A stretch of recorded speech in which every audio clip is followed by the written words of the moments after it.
What's up, everybody? It's your man right here, the one, the only, that beautiful Rhode Island Red Rooster. And we are back at it again on another Saturday evening. If you are tuning in, then this right here will be discussing the video that I made a couple days ago about AB5 and about the PRO Act. About AB5 and the PRO Act and stuff. All right, Mr. Brandon, what's going on with you? So give you guys a few minutes and stuff. Red Rooster, what's up, Fat Daddy the Trucker? All right, what's going on? Um, but like I said, I was talking about my previous videos and stuff. Is that I am for AB5. I'm for AB5 and stuff, and so I call a little bit of some comments and stuff came in, and so I'm gonna go ahead and address them, and feel free and stuff. All right, Mr. Eastwood, what's going on with you? Feel free and stuff, to chime in, and we'll go ahead and have this open discussion. All right, G Logistics, what's going on with you? I'm doing all right. Before I get started and stuff, my man, the Lockout Podcast and stuff, he going through a little bit of hiatus right now and stuff, and so I hope that you get through. I hope that you get through what you get through and stuff, man, cause I've been there. I've been there. Ryan, what's going on with you? Yeah, I've been there and stuff, man, and so and you're a much better established YouTube broadcaster and stuff than myself. So I mean, I can imagine the type of stress that can be on a person and stuff, maintaining your business and stuff like that, and then doing your podcast and stuff too. So again, shout out to my man, the Lockout Man Podcast. I see Chase and Andrew, they still kind of met. Well, they haven't lifted the what you call up on them and stuff like that. So I've been checking him out on Instagram and stuff, and so he's doing all right. I tell you, boys, just when your channel get hacked, when your channel get hacked and stuff, and it just you got a good thing going and stuff like that, and you try to get certain, you try to get people involved and stuff, but unfortunately, it's just if you don't have somebody inside of YouTube and stuff, a personal, you have someone personal inside of YouTube and stuff that can monitor these things and stuff, then it takes time, and so of course, I mean, he wasn't the only channel and stuff. Like it was a lot of other people that got their channels got hacked, and their channels got hacked and stuff. And so when they got hacked, of course, it went against the guidelines and stuff like that. So their channel got suspended, and so now it's under review and stuff like that and everything. That also takes time too. So it is what it is. All right, so got enough of y'all in here and everything. I'm assuming that my volume and stuff is okay. So go ahead, break into it. I'm gonna give you the short end version of AB5. All right, let's see. A Plus Auto, what's going on with you? I give y'all the short end version of AB5 and stuff, Fat Daddy Truck, and of course the PRO Act. Okay, so a little over a year ago and stuff, right? It was implemented in California on AB5, and so I'm gonna stick with it as it pertains to trucking and stuff. So AB5, to make a long story short, what it does is trying to eliminate it. It's trying to eliminate the misclassification of what you are and stuff. Are you an employee or are you a contractor? So with AB5 being implemented, what it's saying is that you can't be independent. Okay, you securing the bag. Okay,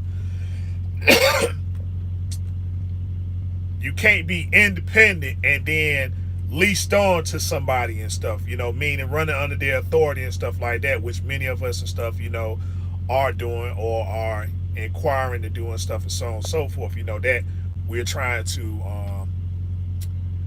get the capital together to get our own authority and stuff, which I always said the end goal is to, have your own. So, AB5 eliminates that. AB5 eliminates that. You're either going to be an employee for the company or you're going to be an own operator, which means that, you got your own, authority and stuff. Right. So, you know, the lease was supposed to,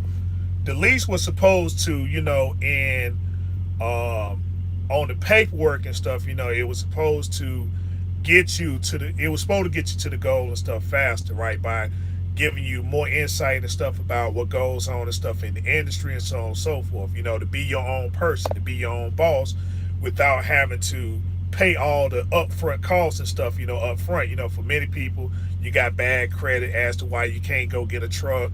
For many people that don't understand why they don't have their own authorities, because they don't understand the industry and how it works and stuff, the paperwork that's involved, so on and so forth. So the lease was supposed to teach you all that, right? It was supposed to teach you all that and stuff, give you an understanding of LLC versus LLC versus incorporated and stuff, which would be the best way to go based upon your business platform, right? But like the old saying goes is that the highway to hell is paved with good intentions. And so that's what the lease is. It's good intention. It's a good intention, but since its inception, it's been taking advantage of stuff, man, of a lot of people. It's been taking advantage of a lot of drivers. That's why a lot of companies are now mega carriers, right? Because, once upon a time, you was either one of two things. You was either an employee or you either had your own authority. So, leasing was a way to try to get, it was a way to get your money a lot faster without having to wait 30 days, 60 days, or 90 days and stuff, to procure payment. Getting set up with brokers, getting your customers, getting a customer base and stuff, so on and so forth. So the lease was, to say, well, look, you can still be your own man, right? Bring your truck over here, run our loads, and stuff. We'll make sure that you're paid on time. We'll make sure that your work is consistent. So on and so forth. We'll take care of your permits. We'll take care of all your registration fees and or any taxes, your fuel taxes and stuff. We'll handle all that for you. You don't have to go down there and get a base plate. We'll get your own base plate. We'll take care of your 2290, those sort of things. Then, so I mean, when they started implementing, guys were saying, "Well, daggone, for a small fee and stuff like that, at the time, they were charging 5%. They were charging between 5 to 7% and stuff. So, you went in there, you got your money and stuff like that, and so it just cleared up a lot of confusion. You didn't have to go out there and stuff and try to procure customers, so on and so forth. But at the same time, it gave rise to the carriers, which became mega carriers, because now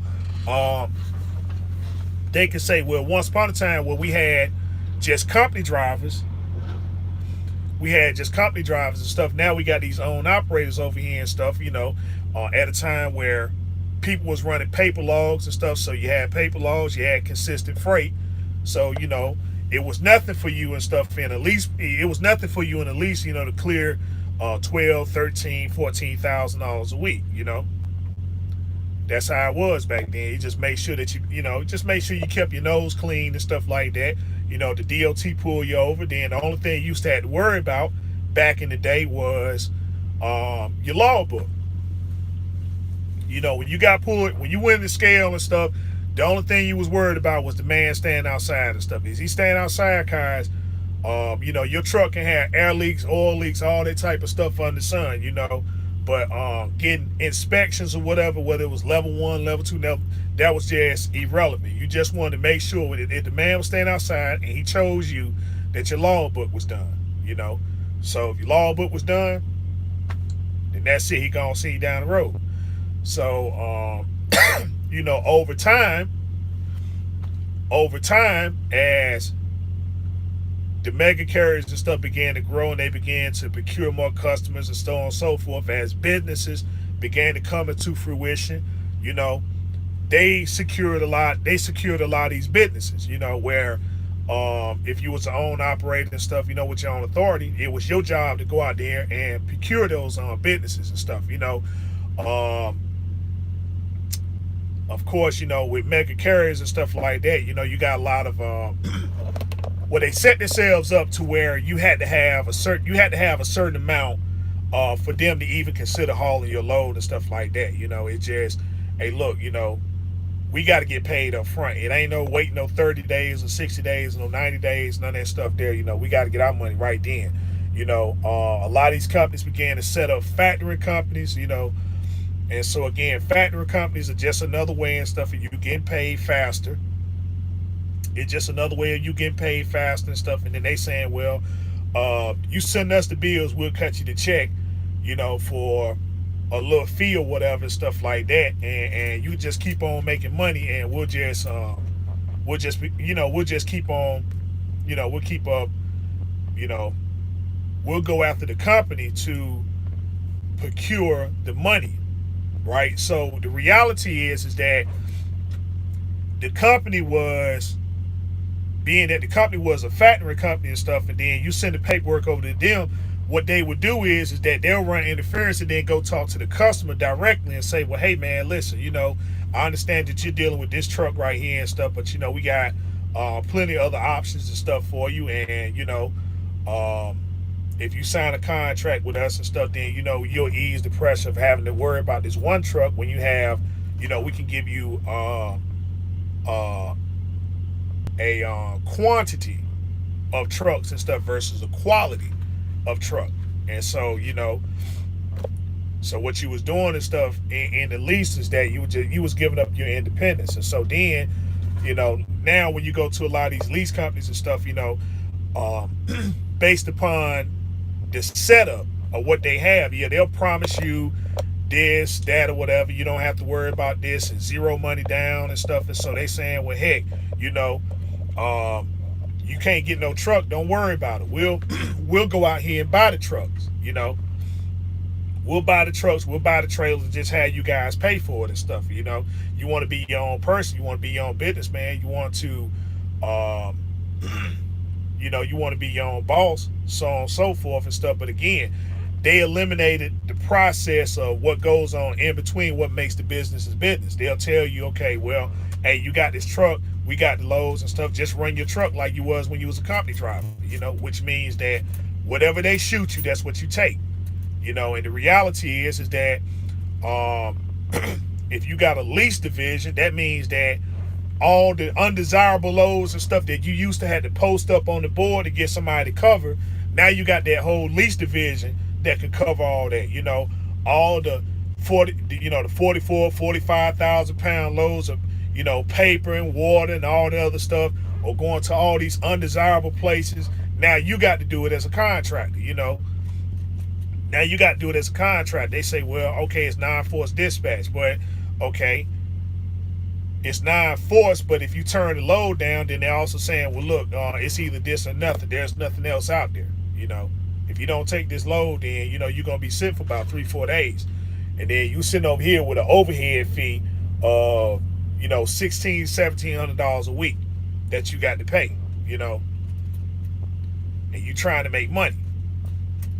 So all the undesirable stuff is now covered. You know, they combinate and consolidate.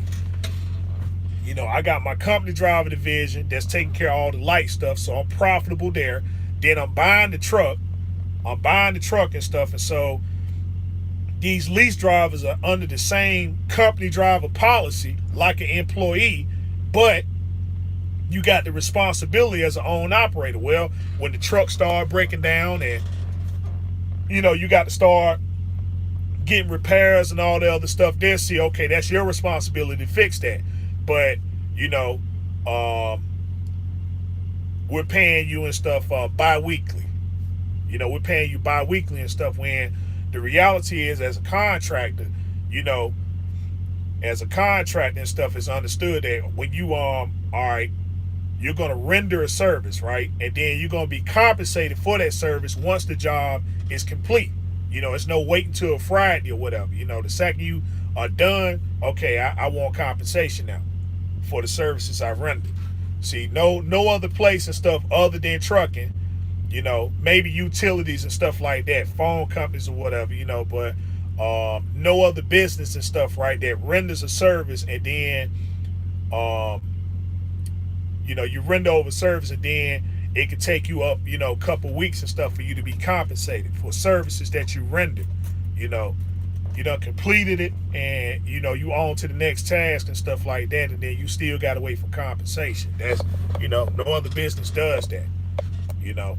Even with your mega carriers and stuff like that, once the deal and stuff is set, the check is cut right then. So they say, all right, we're gonna do these amount of loads or those amount of loads and stuff. Okay, this is the agreement right here and stuff, and then the customer cuts the check right then. They cut that check, and then that's what they operate off of. That's what they operate off of and stuff. So see, it's a lot of, the rabbit hole, it goes so deep. It goes so deep and stuff. And at least, a lot of people just don't understand the comings and goings and stuff of business. And so that's what the lease is supposed to teach you, and it's not teaching you that. And so thus you running into the situation you in now. When you look at a lot of these lease carriers and stuff, man, you don't see, you can't name one carrier that's out here, right, that's consistently being successful with their contractors. You can't name one. You got a few people that go to these lease carriers and stuff, and they find their way. They kind of understand the system, so on and so forth. But for the whole complete fleet to be successful, you can't find that nowhere. You can't find it nowhere, even with your Landstars and stuff. The only difference is Landstar just ain't got a lease program. They not gonna buy no truck. They're not gonna buy no truck for you and stuff and say, okay, well, yeah, come on over here to Landstar, zero money down. So I understand the need of these lease companies and stuff coming up here and saying, well, this is the model right here that we're going to use, Landstar and Mercer and Jones Motor Freight, stuff like that, well, these are lease drivers right here and stuff, and they're being their own boss and stuff, and they're being successful and stuff to a certain degree, but it's not everybody over there collectively doing that. You look on YouTube now and stuff, man, and anytime you see anybody talking about lease, they losing. They losing hand over fist and stuff, man. Whether they are leasing a truck or whether they went and bought a truck and leased on with a carrier, they done went to 5, 6 carriers or whatever and stuff, and just things are real bad for them. So everybody has a lease program. They just took advantage of the drivers.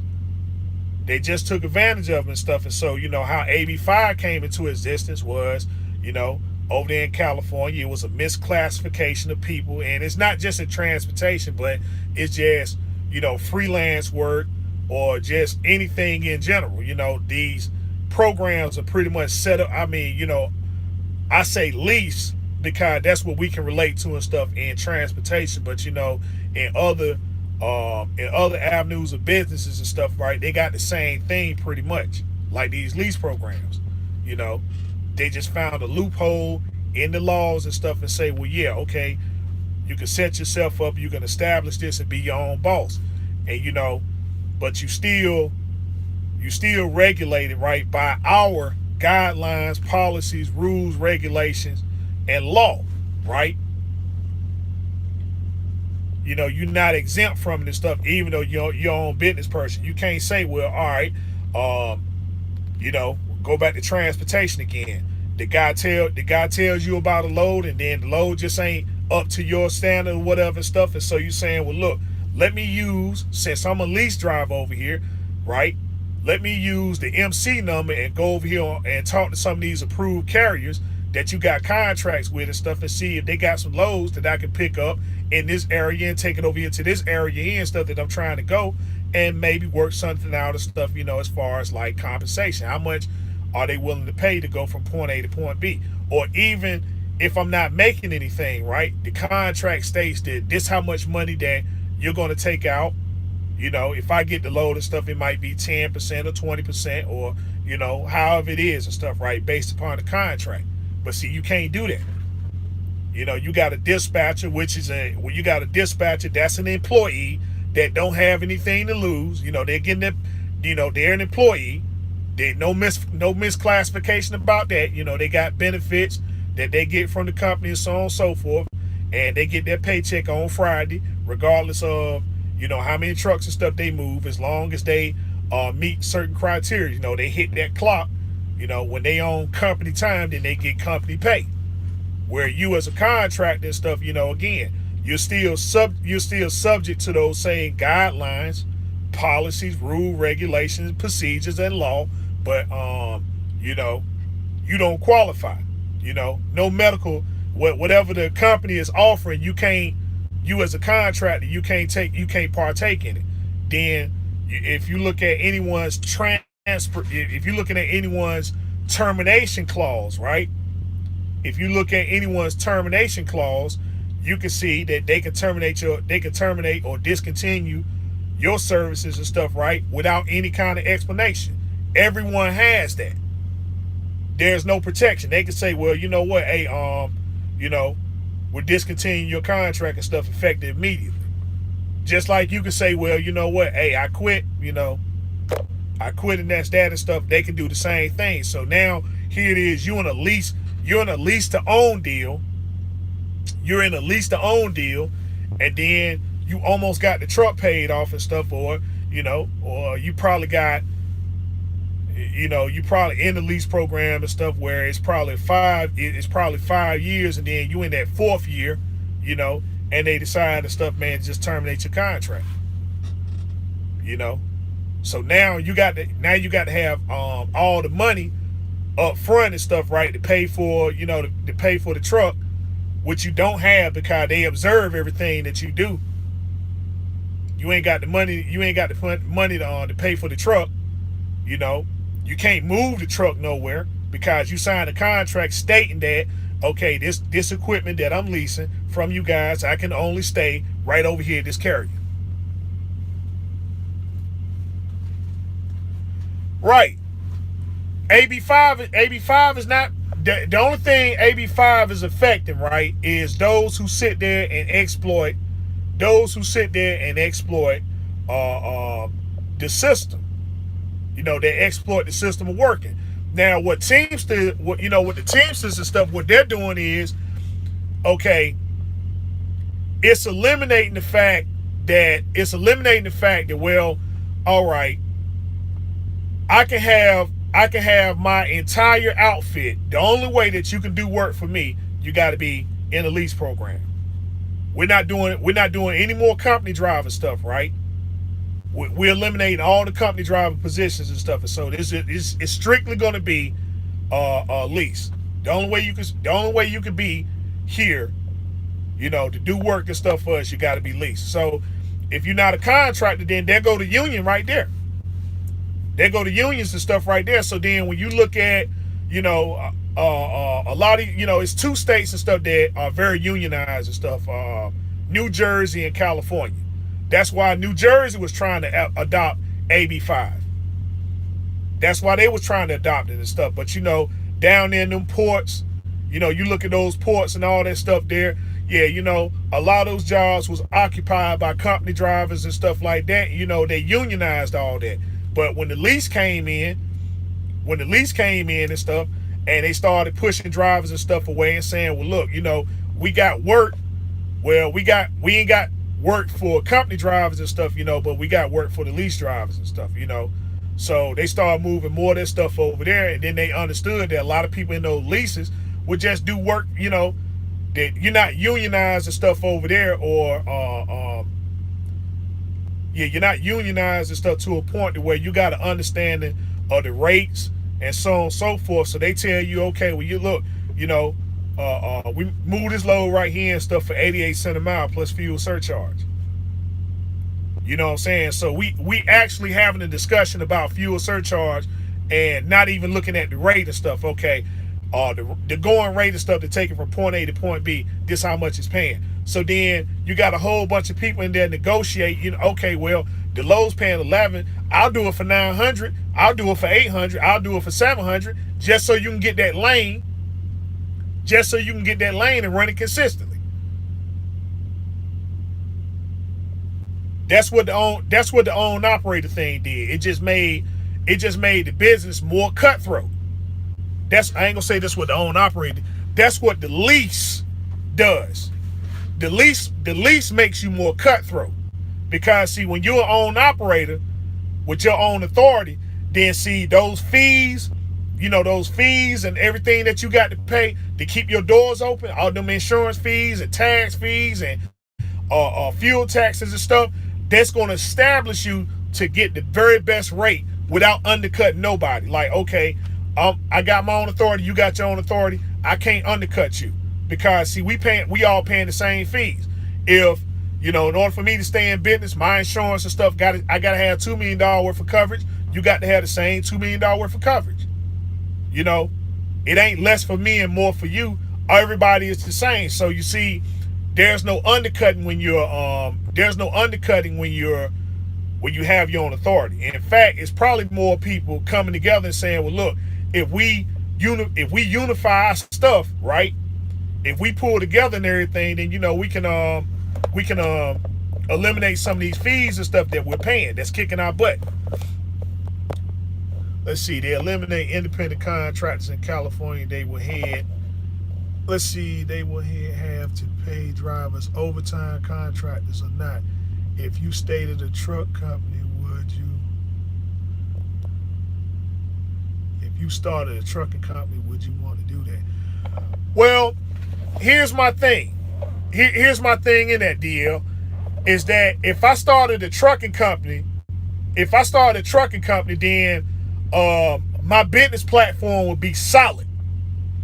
It would be solid and stuff, right? It ain't gonna be no in-betweens in between. It's not gonna be no in-betweens. It's simply gonna be what it is, and that's that. That's what's gonna be, and that's that. And so my competition will be with people trying to go in and undercut stuff by finding loopholes and stuff in the law and saying, well, look, you can operate your business, right? And you can operate your business and stuff, and then you can be a little shady about your business. And eventually, all the stuff is going to catch up with you, just like what's going on right now. Everybody thought that these lease programs and stuff was a good idea, and they're making a killing. Make no mistake about it. They're making a killing. But everything is now, they depend on it so much. And stuff. And so, they're moving into other things. They can get into other avenues of investment. See, we as lease drivers, we don't do that. They're taking advantage of everything that's possible because they're moving into the next step, right? You got every 5 years, you got new innovation that's coming out in everything that's out here. So the thing we're talking about now is these self-driving trucks. We're talking about robot trucks, self-driving, autonomous trucks. And so, they got the money, they invested the money. They're investing the money right now and stuff to, create the tech and to get the rules and they got to get the politicians and stuff lined up. So when the stuff is ready and it's ready to hit the road and stuff, right, then ain't nothing going to stop them. No laws or nothing like that is going to stop them. That's what they're putting their money into. And so now the lease or these lease programs and stuff, they help to expedite that process. But they always put their money back in business because what you're doing is a process of elimination to get human workers and stuff out. You're trying to get human workers and stuff out. That's it.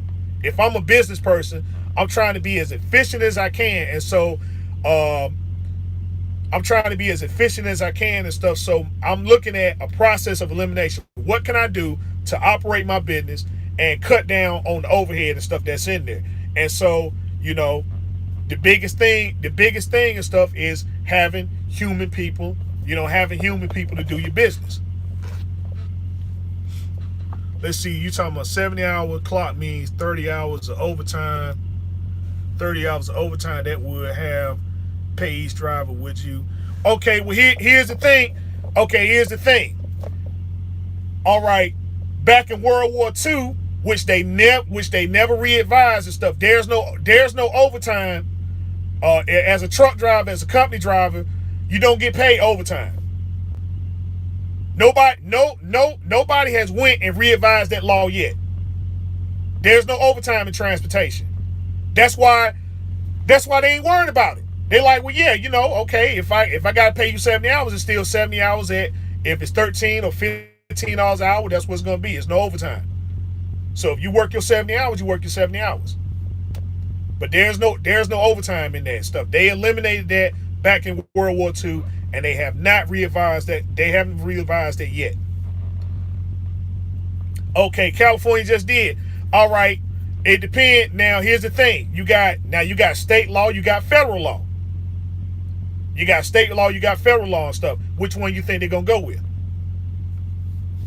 They been eliminated with the state, but they ain't eliminated with federal.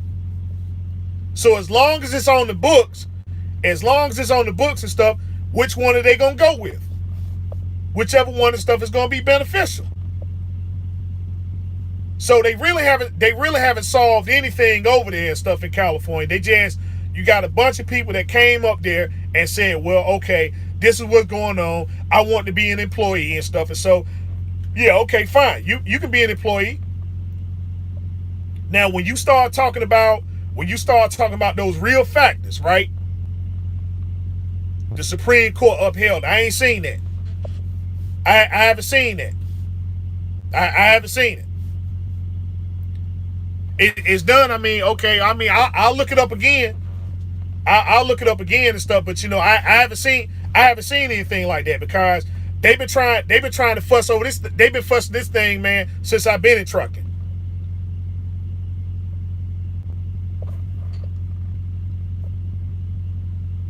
Okay, well, here's the thing. That's an incentive that that's an incentive that they want to do, but they don't have to. They don't have to by law. I'm gonna just do that. I'm gonna say that if trucking companies decide they want to pay you overtime and stuff, then that's what they do and stuff, because maybe that's their business platform. But by law, they don't have to do that. Okay, I'll be looking for it. I'll be looking for it and stuff. But I haven't seen anything yet and stuff, man, that went and re-advised that law and stuff that they implemented back in World War II, as far as transportation and paying drivers overtime. You got some companies that will do that, right? But they're doing that and stuff because that's their platform. But by law, they don't have to do that. Okay, now here's the thing. They don't have to move out. They don't have to move out of California. They just don't have to be domiciled. They can keep their terminals. They can keep their terminals right there in California. So what a lot of the port, the only thing it's doing now is forcing the people of California to say, well, you got to change your driver's license up, because because it's 2 states that re-advise their right to work laws and stuff. West Virginia is one, and Arizona is the other one. So Arizona is the other one, which pretty much state Arizona's like, well, look, we don't agree with AB5, so we're gonna re-advise our right to work stuff, and we're gonna make it so if you want to be a lease driver, and stuff, then you can, this is what you can do. So what you got to do now and stuff is change up your driver license. As a driver and stuff, you got to change up your driver license. You can still live in California, but you're not gonna be domiciled out there. Just like, I live in North Carolina. I live in North Carolina.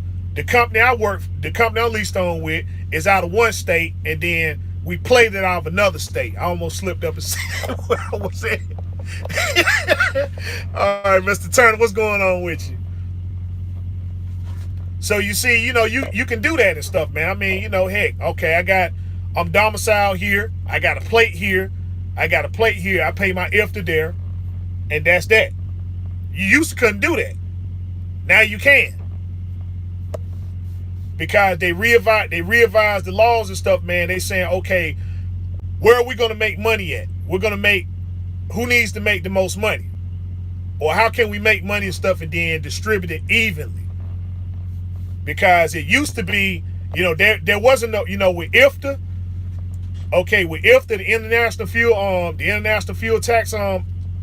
fuel tax agreement, it used to be, you had to get an IFTA sticker for every state that you ran. You had to get a sticker for every state that you ran and stuff.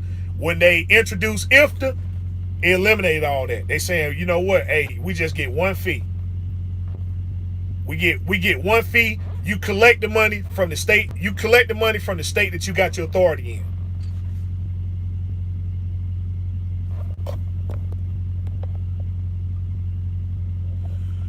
But here's the thing though. Here's the thing though, Be Smooth. You got a better chance. You got a better chance. Those that got their own authority. Remember, it's not a you're not sprinting, it's a marathon. Because the people who got their own authority, the people who have their own authority and stuff, man, is that once they get an understanding of all the startup fees and stuff, once they get their startup fees, once they get their contracts and stuff established, then a lot of them are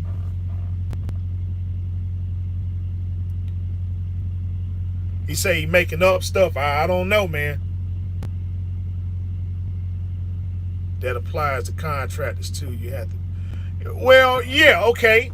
Yeah, you have to get your own benefits and stuff, which leads me to the next thing.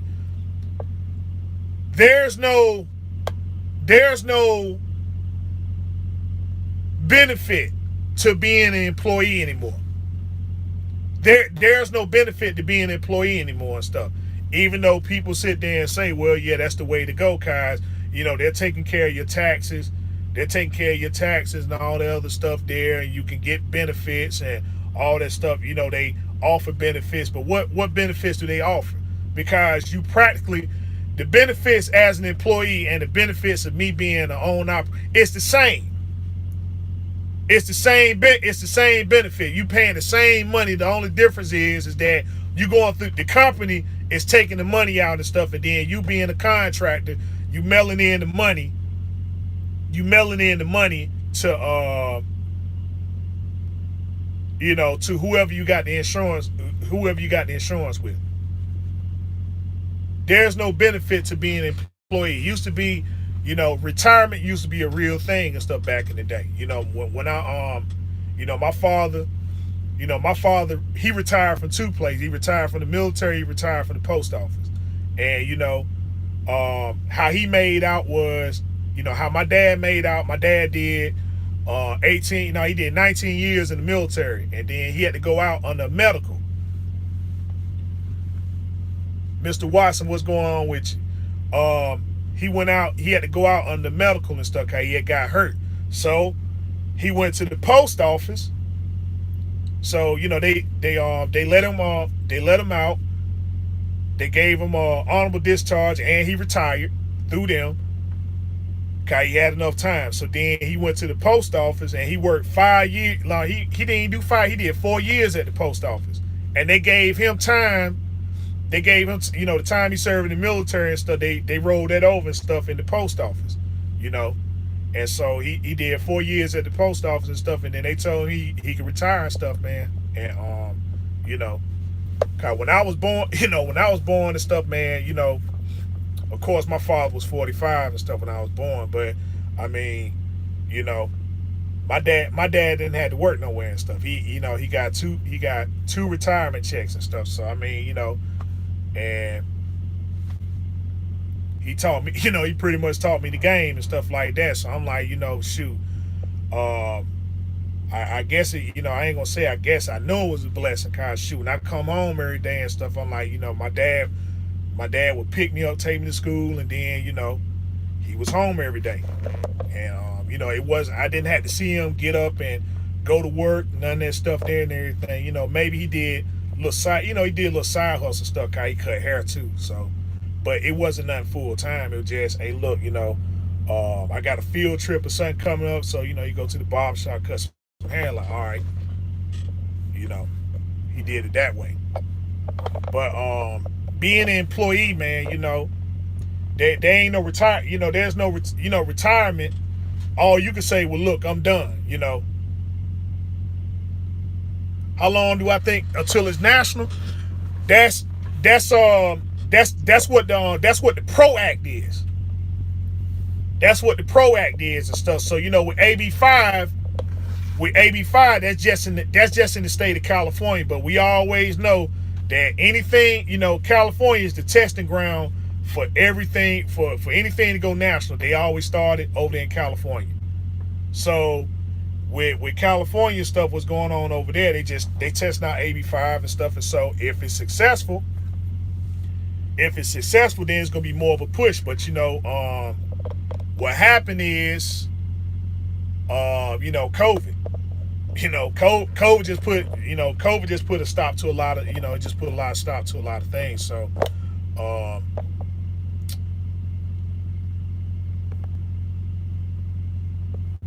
hold up. Y'all got a bunch of them coming in and stuff. So, and I don't want to be jumping all over the place. So,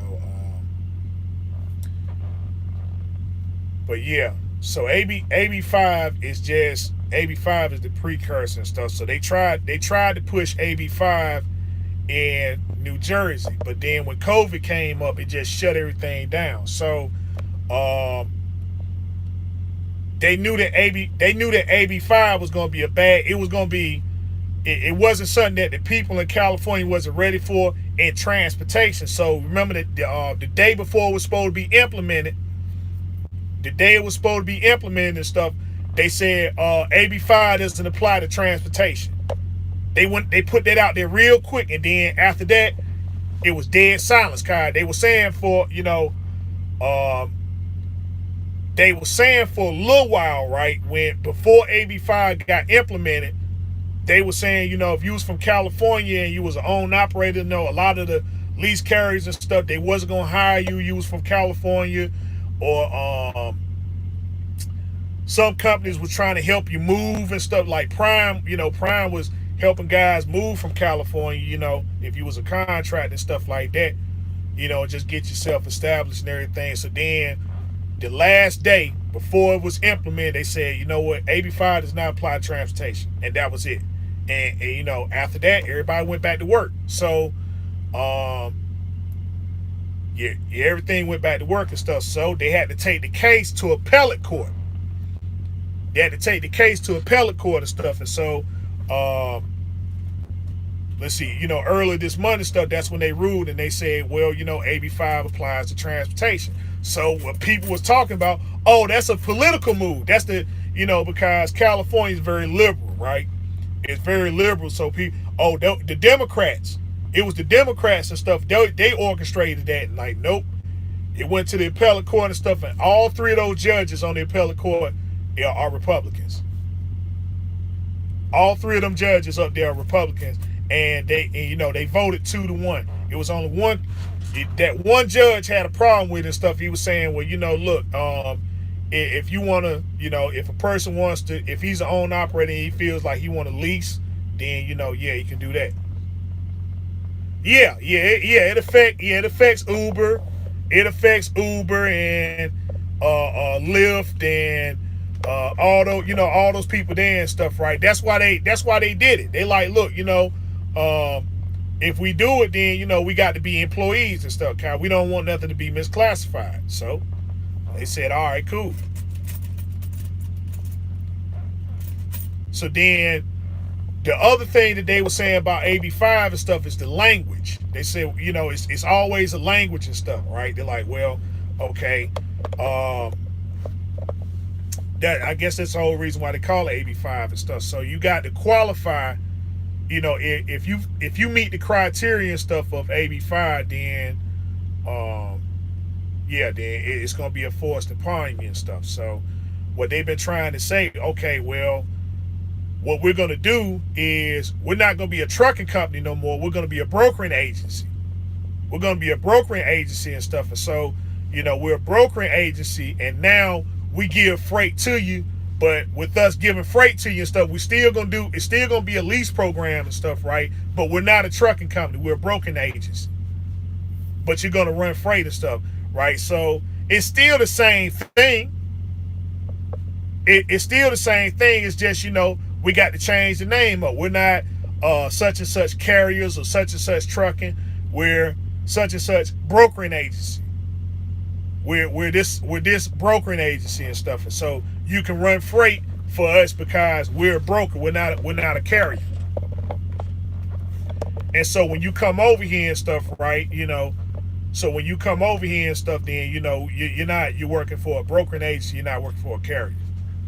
So they still got their little workarounds and stuff like that. It's just, they got their little workarounds and stuff. But, to make a long story short, man, a lot of these lease programs and stuff, man, they just beating the heck out of people, and it need to be stopped. You know what I'm saying? You need to be either one or the other. You either need to be a company driver, which I don't have a problem with, or you need to be carry with your own authority. And I know that that's kind of contradictory, being that I'm a lease driver and stuff, but it's very few lease programs that you can get into and you can get an understanding of how the program works, and you can do okay. Because where I'm at, there were people and stuff that came over here and they couldn't make it work. They just, man, shoot, dude, I'm about to lose everything I got being over here. So, hold on, okay, y'all got a bunch of them coming in here. Let's see.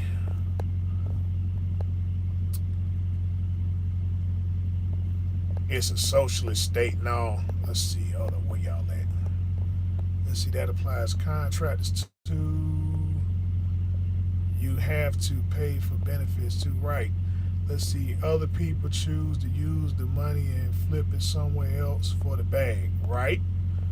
Let's see, California is trying to steal the bag. It's a socialist state. Let's see, most of these guys will never get $1 million contracts with their authority. I know one who sent me his. I bet 99% of people who talk or got their own authority aren't doing nothing big. Well, again, that's cause of lease programs.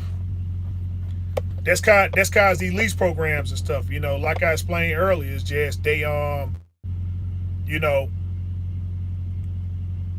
it was something where everybody and stuff can get in and they can do all right, because mega carriers and stuff now, the only reason why they decide that they are and stuff is because they just teamed up with other people who had their own trucks and stuff, and they got, okay, I got a contract over here and I got a contract over here, so we gonna all come together instead of us just paying all, you got 10 or 11 different people paying 10 or 11 different insurance companies and stuff. We just gonna deal with one insurance company.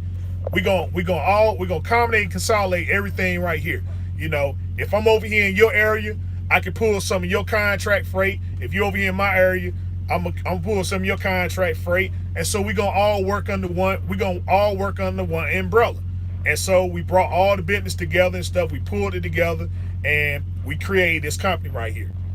And now we just need one person and stuff that lead it, to get a total the person that got the best understanding about business is gonna be the front one. They're gonna be the front runner to run everything. And we just gonna be sitting back in the office procuring contracts. You over here, I'm gonna be running my contract over here, this contract over here, but we're all under one roof now. So there's no outsiders can come in and stuff and try to snatch up business. In other words, y'all seen that movie? If you look up this movie, God, what's his name? Willie Dynamite. It's kind of it's a bad example, but it's a good example nonetheless. Look up that movie, Willie Dynamite, the Pimp Council. When you look up the Pimp Council, that's all it is. That's all it is and stuff. You got a bunch of, you got everybody's pimps, everybody over here pimping and stuff like that. We like the clothes, we like the glamour, the good time and all that, But the thing is that the heat's getting hot around the city. So if we operate independently, then if we operate independently and stuff, but we all trying to get after the same thing, which is the money. You got hoes, I got hoes. So if we just gotta collectivize, I don't know what that is, but that's the best example of stuff I can use. Is that movie Pimp, the Willie Dynamite, the Pimp Council. So let's see.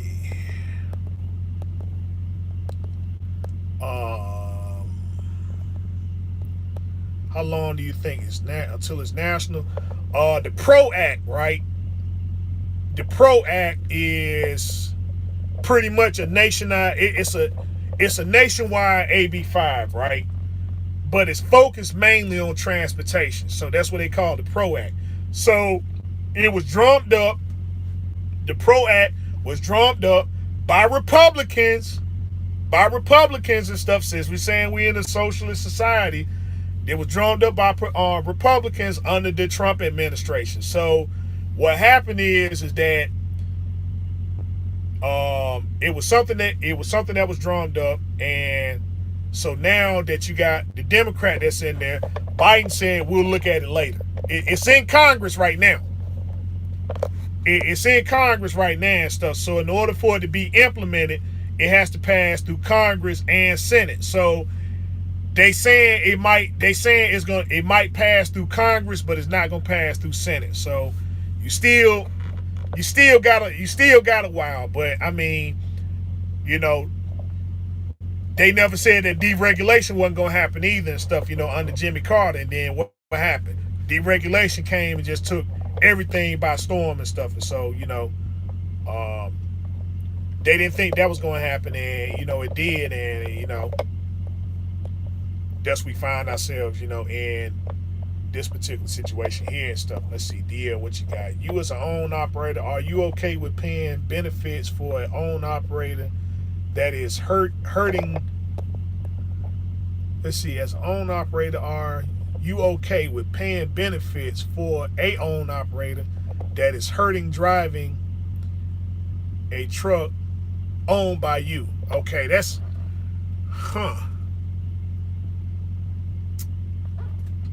make sure I'm reading that right. Hold up, let's see. You as an own operator, are you paying benefits for an own operator that is hurting?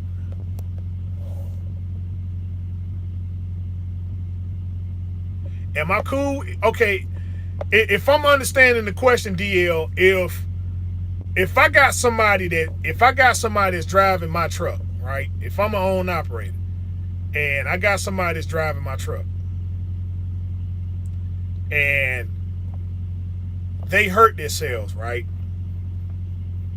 If they hurt themselves and stuff, then yeah, I don't mind setting up a benefit package and stuff, because my thing is that what I'm trying to do, if I go that route and stuff, right? I'm trying to keep a driver.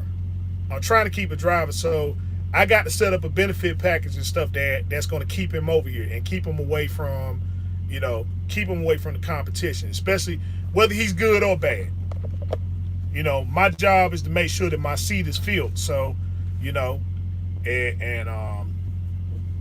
it's not just providing the truck and stuff, but you got to have benefits and other things too, cause it's to go back to the old, way of doing things. Like, look, you work and stuff. You working for me. Yeah, I need to set benefits up for you and stuff like that to keep you behind the wheel, because the people who offer the best benefits and stuff are the ones that have the least accidents. You got the least turnovers. Look at Walmart. Look at Walmart. Look at UPS. You know, as long as those benefits, as long as nobody touched those core benefits and stuff, then man, it was a very hard carrier to get into.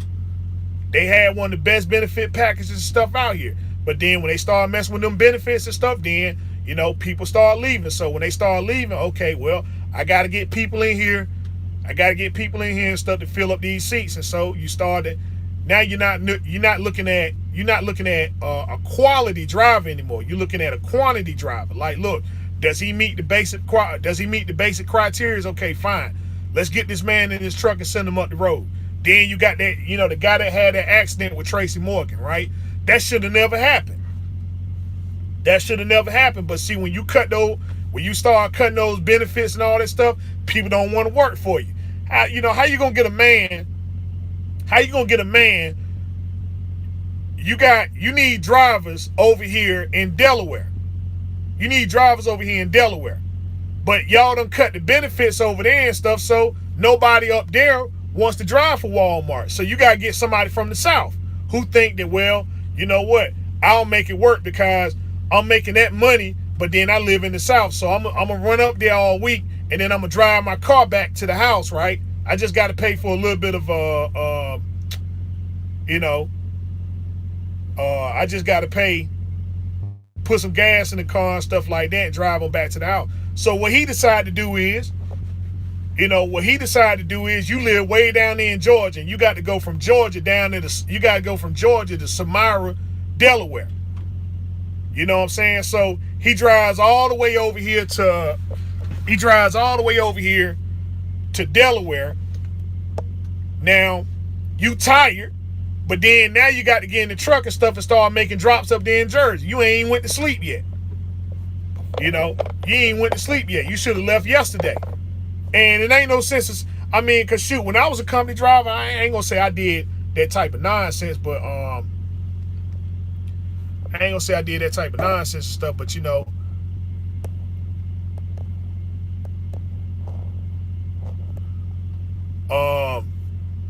that's what he did. And stuff. The guy lived in Georgia. The guy that hit Tracy Morgan's limousine. He drove all the way to Samara, Delaware from Atlanta. Got in the truck, and now you got to start making deliveries. You know what I'm saying? So, and that's what happened.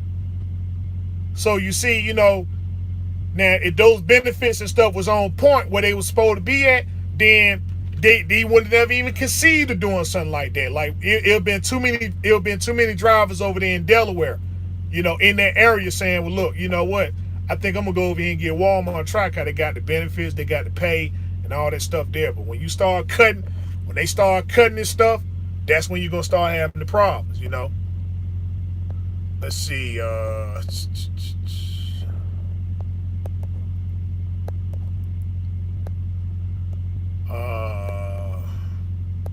man, this thing way up there. Let's see.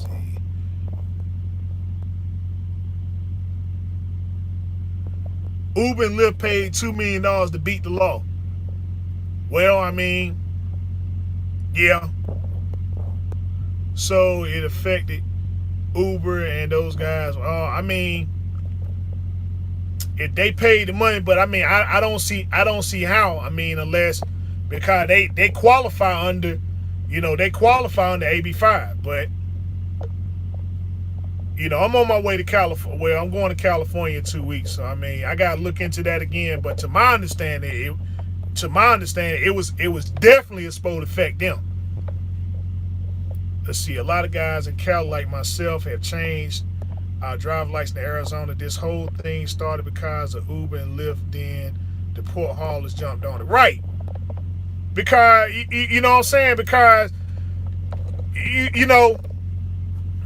when you look at the cost, right? When you look at the cost, that's why I say I really don't understand why people even use Uber and Lyft. Other than other than, Uber and Lyft is more, they're more friendlier.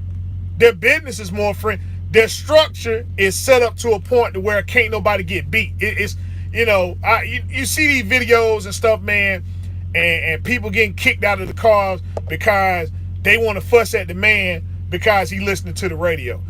Every time I use Uber and stuff, man, I tell the guy, like, look, cause they talk too much, and I don't like, you know, in some situations, I don't want to do no talking, right? Cause I'm going somewhere, and I really don't even want you to know where I'm going. I don't want to do no talking. Like, look, I got in the car.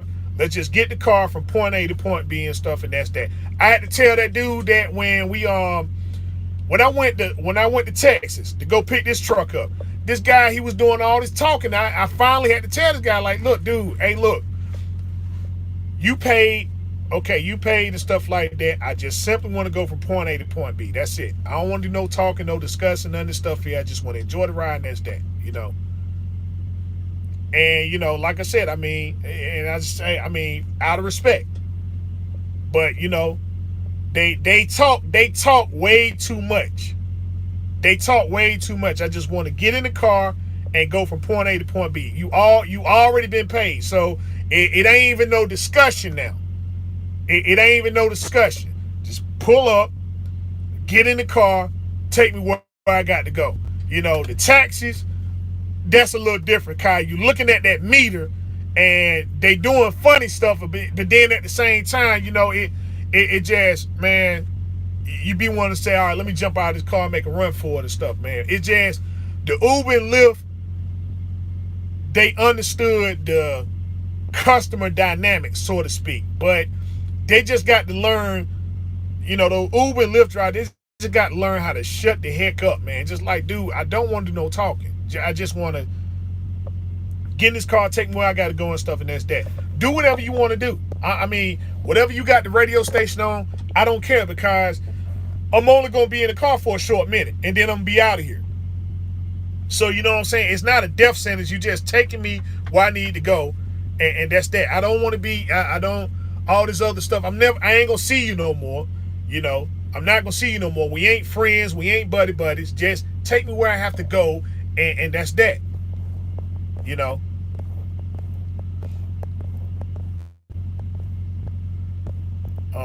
Let's see.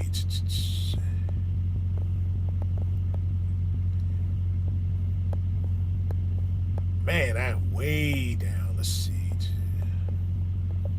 A lot of guys, let's see. If they have a trucking company too, they won't be able to legally do that. I must have missed something. Let's see. Hold up. They just set up electrical fuel stations in Cali. Yeah, that's coming. You know that's coming. But I spoke to a guy from Freightliner. He said the trucks are getting 100 miles before they need a recharge.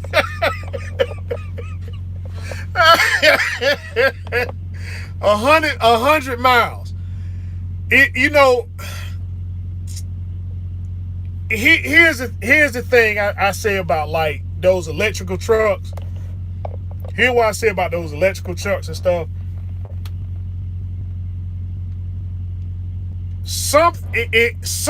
Anything after 2007, something happened to the engineers, and they said something happened to the engineers, and anything that they added on to these trucks and stuff, man, it never works out. They're like, okay, well, we can cut down emissions and stuff, right? We can cut down emissions and stuff by putting in, a one box system and stuff, that converges. Well, we got something that produces nitrous oxide and stuff, right? That can eliminate emissions. So when it comes out the stack, it's nothing but pure oxygen. It's nothing but pure oxygen and stuff, heat. And it sounded like a good idea at the time and stuff, and it didn't work. So it's okay, well, now we create this thing called DEF, diesel exhaust fluid, right? We put that on the trucks and stuff, and that didn't work out. And so now they building these electrical trucks and stuff. So that's why I say, like, this whole thing with autonomy and all this other stuff, it, the, the engineers, the engineers just ain't on point. So these electrical trucks and stuff, they're gonna be a disaster waiting to happen. Just like those propane trucks. They tried the propane, the natural gas trucks and stuff, and you can see, well, that was supposed to be the next big thing then and stuff, and you see how that work out. You see how that work out. I mean, you look at the engineering and stuff, man. It's like, the engineering is poor. It adds on more weight to the truck, but yet they ain't compromising and saying, well, okay, we'll give you an exempt and stuff like that. Being you got all this stuff on this truck or whatever, it's just, so these electrical trucks, it's the same thing, man. They can make something look good. They can make something look good, look good and stuff, but at the end of the day, it's a piece of junk. It's a piece of junk and stuff, man. Let's see. I wonder how the mega carriers in California would be dealing with it. Okay, what the mega carriers do in California is if you leasing and you in California, then you can't have a California driver license. That's how they dealing with it. Because let's just say, all right, what's that company? What's that company everybody was talking about? Traveloco. All right, Traveloco was domiciled out of California. Then they got wind that AB5 thing was gonna be real, so they opened up their terminal in Georgia. So now they still got the terminal over there. They got the terminal over there in California, but they domiciled out of Georgia. So you can still lease on the Traveloco and stuff. The only problem is you just can't have a California driver's license. That's how they deal with that. But if you company driver, you fine. If you got your own authority, you still fine. You just can't lease. Let's see. Auto spell change words. You right. Let's see. No, your own. Let's see. Your own operator. Okay. Oh, you talking about the thing from earlier. Okay, gotcha. All right, let's see. So, let's see. No, you are own operator. A own operator. Leases on with you. He has his own truck, his own trailer, but you have to pay him. God almighty. You have to pay him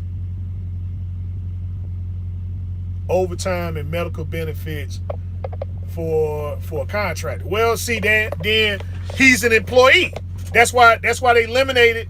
That's why they eliminating the lease.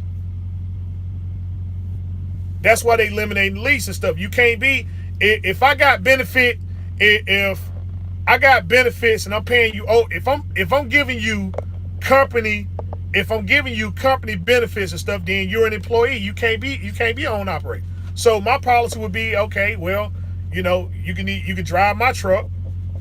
You can drive my truck, or you can sign, either you can drive my truck, or you can you can fill out this carrier packet and become approved carrier. That's it. Them the only two options you got. But the lease option, no, that's off the table. So no, you can't. I won't do that. No, I won't do that. That's the whole purpose of AB5. There's no misclassification or nothing. So there's no own operator working for me. You got your own truck, you got your own trailer, hauling my freight. The only way you're gonna do that is if you're approved carrier. That's it. But no, I'm not setting up no benefits for you, none of that stuff there. That's no. Let's see, that's why it's about to be a shortage on fuel. They don't have enough. Yeah, I was reading about that too. I think that's propaganda though. I think that's propaganda, but then again, let's see. Some towns don't have buses and it's much cheaper than taxi. Yeah, okay. Like a shipper messed up. Let's see, you're acting like a shipper mess of your day. They are when a taxi. Yeah, yeah. I mean, it's just yeah. Uber and Lyft and stuff, man. I mean, they hungry right now. The taxi companies used to be hungry, but they ain't hungry no more. They ain't hungry no more. So you got Uber and Lyft now and stuff. They hungry. Uber and Lyft will do anything for you and stuff. Hey, look, go pick up. Go pick up my food from McDonald's. Okay, check. They are friendly and focused on customer service. And let's see, they get. Oh, come on, thing. You say you a cab driver. People use Uber. It's like hauling cheap freight. I mean, you know, okay, I'm all caught up now and stuff. So, the thing, the thing with the taxes and stuff, right? It's just like the whole thing in trucking. A lot of just because there's a lot of stuff that's messed up in the industry doesn't mean that you got to take on those same characteristics. You know what I'm saying? You know, um, we can still treat people with dignity and respect, but we just don't. The whole common courtesy thing just went right out the window. All because we think that the industry messed up. It used to be we saw somebody on the side. If somebody was on the side of the highway and stuff, it was another truck that was behind them checking to make sure that he was all right. Now you see somebody parked on the side of the highway and stuff, man. It could be something as simple as just helping somebody back up in the hole, man. Man, what you pulling over for? What you pulling, man? I'm all right. You better go on about your business and stuff, man. You over trying to rob me. And both of us drive a truck. We can't even have a basic conversation about anything without somebody getting butthurt and offended. Case in point. You see what we get. You see what we get up here. Everybody got different opinions about stuff, but then the second you say something, oh man, shoot, he being negative. Man, he being negative. Why you up there being negative for? You keep posting up all this negative stuff. We got 13 people in here, 13 different personalities, 13 different, we got 13 different, schools of ideologies and trains of thought and stuff, right? Everybody, but see, if you agree with Rooster and stuff, oh man, you a fanboy.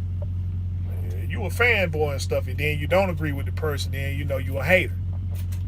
and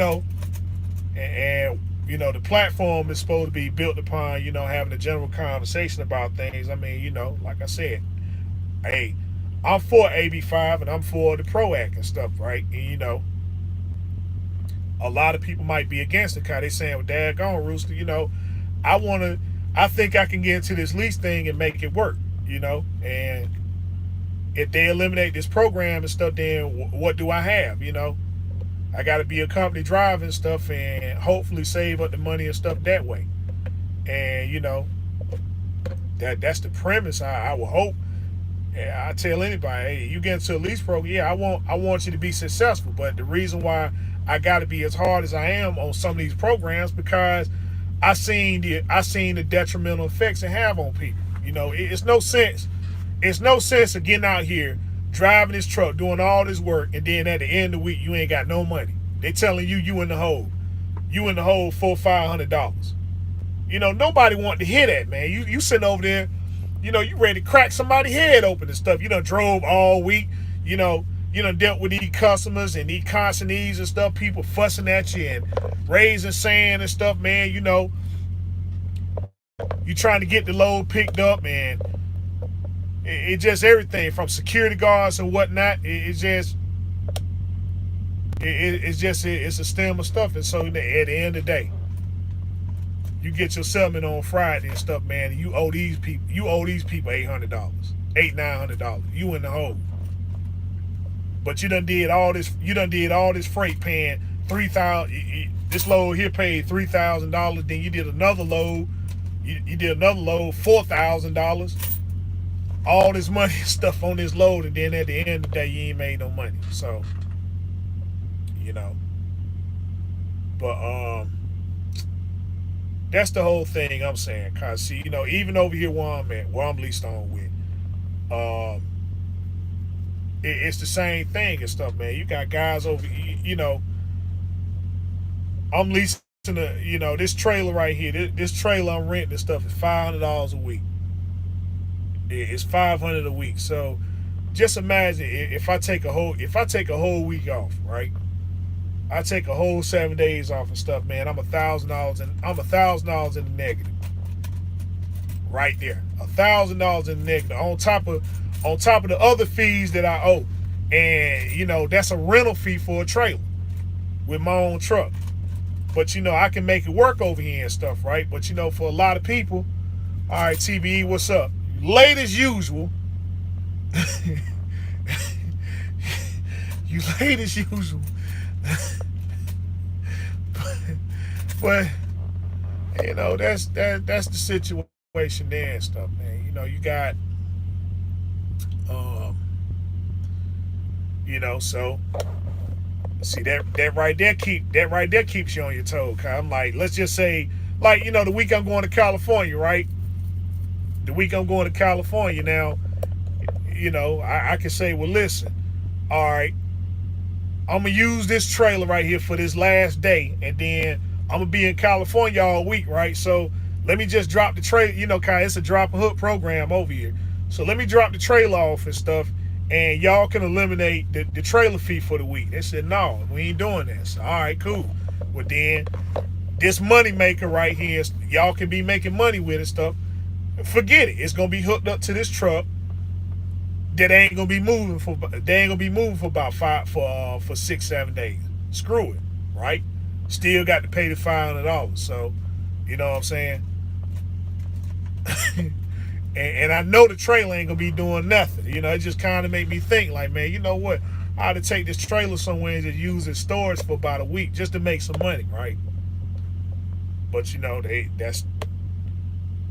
be in business, that's what it is and stuff. But they start doing that, then it's just like, okay, well, you go on vacation. Just because you go on vacation or whatever, does business stop just because you go on vacation? No, it just, you just got to make sure you got your overhead and stuff. But the whole thing of you going on vacation is because you sit there and you factored in, and stuff. Okay, this is how much of a loss and stuff I'm gonna take, right? But it's worth it because I definitely need time off. So,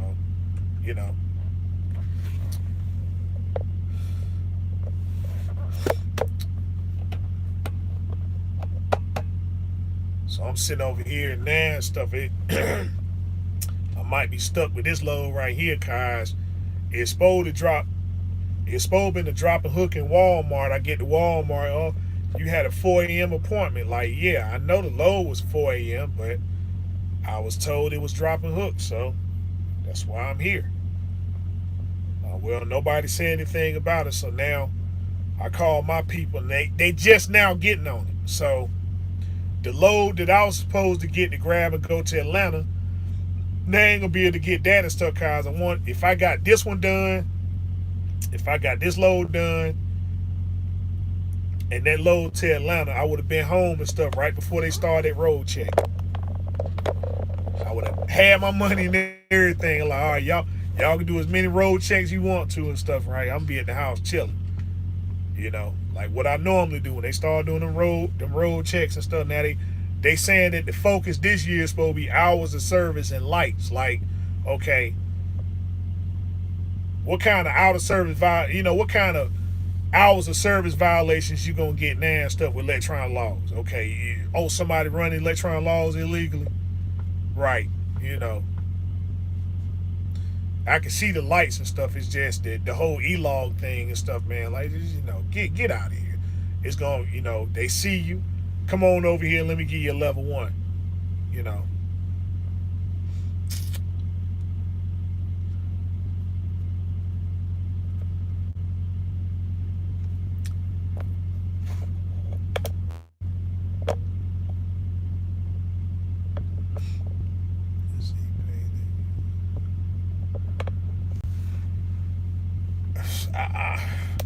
I mean, here's the other thing about the taxes too and stuff, Gary. Like, okay,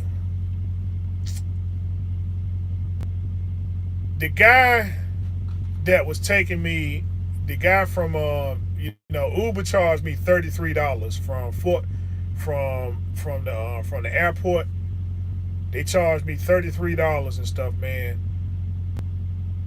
from Dallas Fort Worth Airport to Lone Mountain.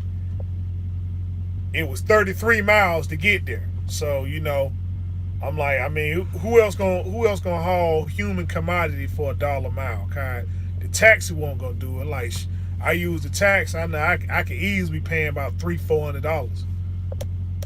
Easily be paying. Oh, you going to Fort Worth? Yeah, it's six. I ran out there for $600, and then they got the nerve to look at you and complain and stuff. Why they, oh man, like, you know, you human trash and stuff like that.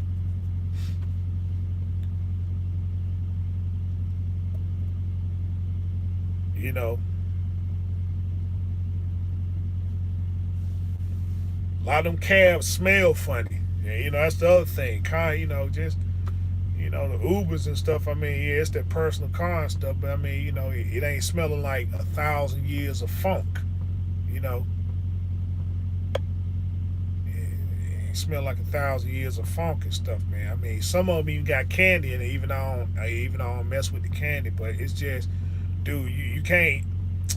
Come on, man. I mean, you just can't. You can't go up against that customer service and stuff. Just like Amazon. I mean, I hate Amazon with a passion. But dude, man, the second I need something and stuff, that's the first website I'm going up there and look. Okay, well, is it on Amazon?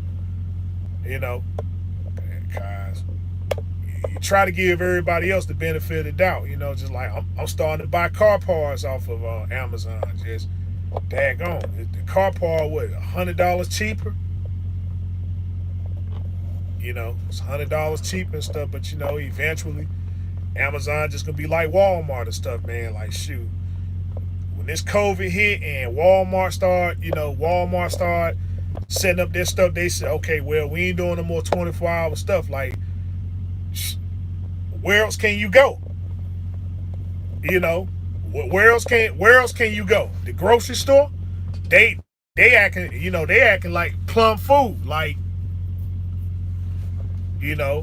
much as you say, man, shoot, I can't stand Walmart and stuff, man. But shoot, bro, you ain't the second you need something and stuff, man. The second you need something, man, yeah, you know what? Hey, screw all this stuff. Let me go in there. I ain't looking for no Target.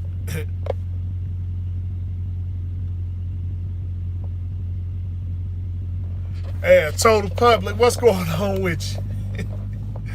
But bro, I mean, that's how it is. It's like, they came in and people can say what they want, but they understand the consumer. They understand the consumer and stuff, man. Like, shoot, as much as I hate to admit it, like, dude, I need something, there it is, and now it's next day delivery, guaranteed.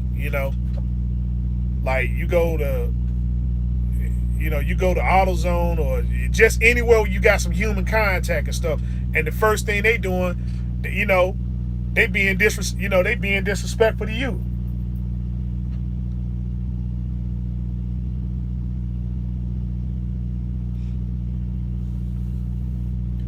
They being all disrespectful to you and stuff, and they mad at you cause you coming in just trying to inquire about something. Like, daggone, hey,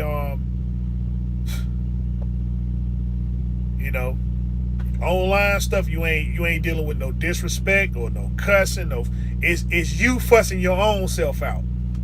That's it. Ain't nobody looking at you funny or nothing. Oh, what you need that for? Because I don't know, maybe because I like it. You ain't got to explain nothing. Just click the button, see they got your stuff, and that's it.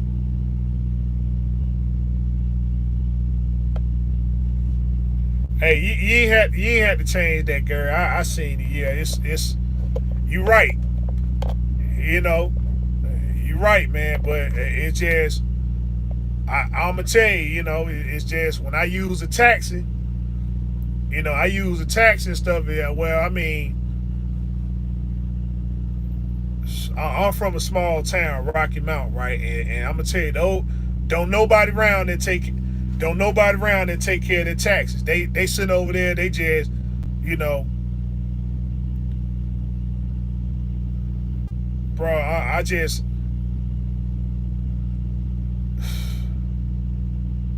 it's your car. It's your car. You use however you want to. It's just, man, for something that's supposed to be used publicly and stuff. Let's see, you keep the car clean. That's why I keep. Yeah, I mean, like, and hey, I mean, hey, I feel you on that. It just, you got some folk, man. You got some folk and stuff, man. I mean, you been around some of them guys around there and stuff, man. Their cab smell like 1,000 years of funk, and they looking at you like, yeah, get in. Like, man, dude, you can't.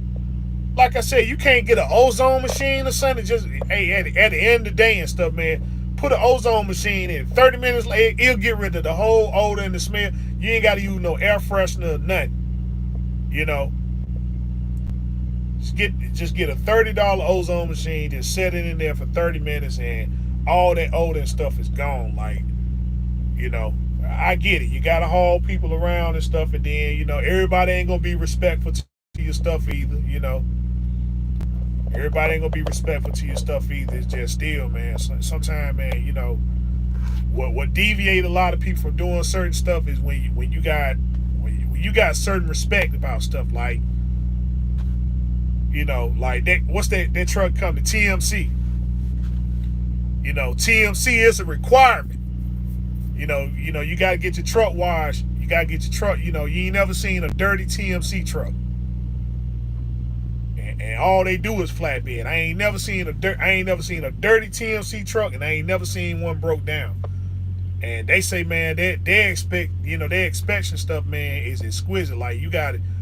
They won't even look at your truck, man. If you got dirt, I think my partner was telling me, he said, man, he had some dirt on his clutch pedal and stuff, right? And they told him to clean it up, and then then you can bring the truck back and we'll look at it. But when you got that type of stuff going on, you don't hear too many people talking bad stuff about TMC. They like, man, shoot, hey, TMC is all right. But then you got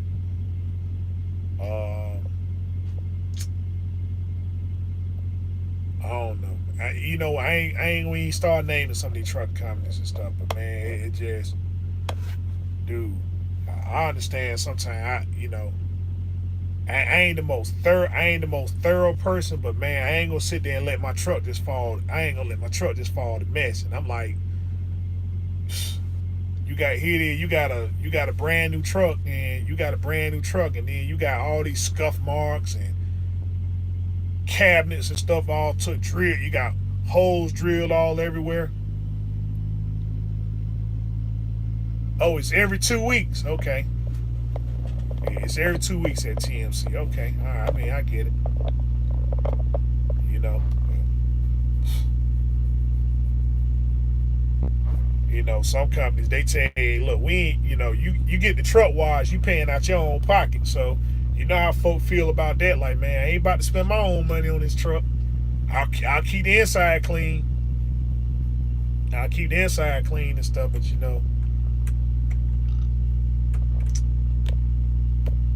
let's see. I got 89 minutes and stuff in here, so. All right, fellas. Well, I'm gonna go ahead and cut the feed and stuff like that. So I hope that the information tonight was helpful. I don't think I'll be able to do a live tomorrow. And stuff. I'm gonna try to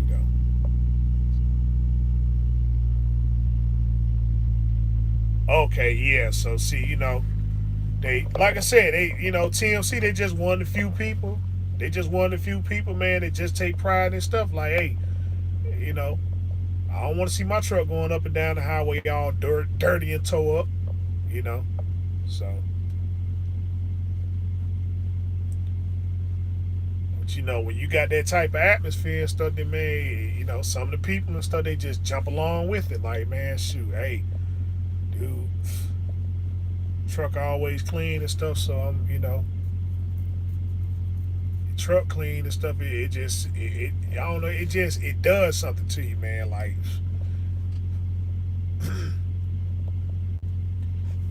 you're stuck going up and down the highway. Let's see. Oh, the air clean is called. It's called an ozone machine. Oh, let me show. Let me show you. Let me show you what I'm talking about.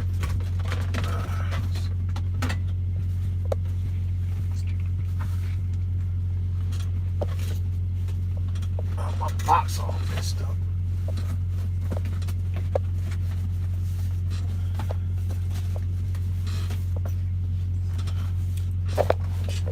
Yeah, this right here. It's called an ozone machine. This thing will get rid of all odors and stuff. Especially, I really get it for people who smoke weed.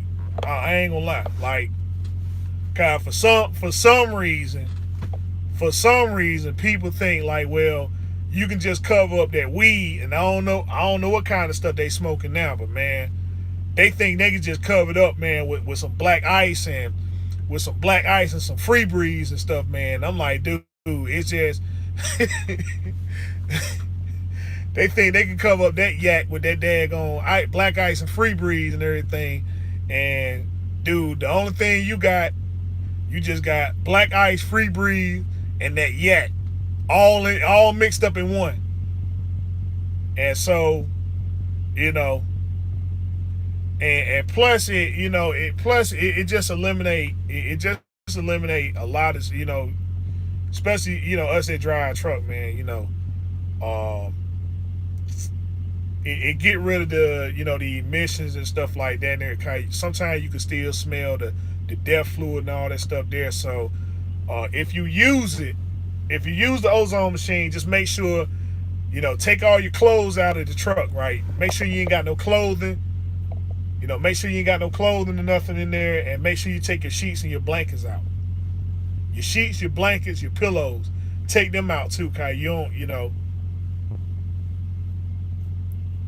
but everything else that you're not gonna sleep on, that you're not gonna eat, that's welcome to stay in the truck and stuff. But just make sure you take your, if you use the ozone machine and stuff, then just make sure you take out your clothes. If you got any clothes in the closet or whatever and stuff, take them out. Your sheets and your blankets and your shoes. Well, you know what? Keep your shoes and boots and stuff. You can keep them in the truck. Just take your socks out. Take out your, all clothing. Sheets, blankets, towels, take them out. Plug the thing up and stuff and plug it up, set it up for 30 minutes. And yeah, plug it up, set it for 30 minutes. And that's it. And then after it's done, after 30 minutes and stuff, just let it air out. Yeah, just let it air out and stuff. Open up all your vents and everything, and a lot of ozone stuff to get out. Because if you get in it, with the ozone, when you use the ozone machine, if you use it and then you get in it and start driving and stuff, then sometimes you get like you get like a sore throat and stuff like that. You really supposed to let it air out, cause it can be harmful. It can be harmful and stuff, but it's not really that bad. The most that will happen to you probably get a sore throat. But you want to get all your your sheets and blankets, your pillows and stuff. You want to get that out, cause what it does and stuff is just it traps the odor, and then it's it's just trapping the odor and it's just eliminating it.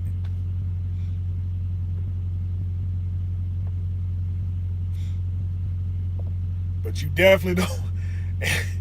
You definitely don't want to be sitting in there when the machine running. You definitely don't want to be sitting anywhere near it and stuff, man. So it's just you know you plug it up, you set on the time and stuff like that. You close it up, and after 30 minutes, all the odor and stuff is gone. Then you roll down the windows, open up your vent. The best time to use it when you got a whole day off. You got a whole day off. When you're doing a 34 and stuff like that, you're gonna be away from the truck or whatever. You're going in a motel. That's the best time to use it when you got a full day to be away from the truck. Um, and I find, let's see, the ozone machine is like, to me, it's more effective when I use it like in the evening time and stuff like that. In the evening and stuff like that and everything, cause when it's not as hot. To me, it's most effective then and stuff. But um, but I urge anybody and stuff, man, get you a ozone machine, please. Get you an ozone machine, man. This thing will change. This thing will change your life. Guys, you never realize how bad your stuff smell, man, until you you never realize how bad your stuff smells till you use this ozone machine. Like, good gracious, man, that 1,000 years of funk is gone.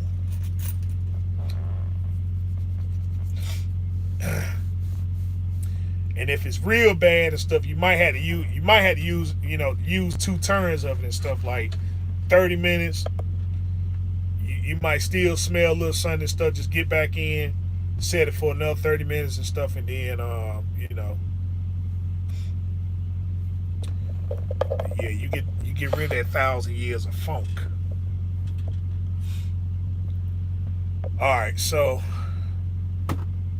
all right, so anyway, fellas, all right, I'm done this time and stuff. Oh yeah, the other thing, if you do get an ozone machine, you know, just get the standard one. Just get the standard one. It might run you about anywhere between $30 to $60.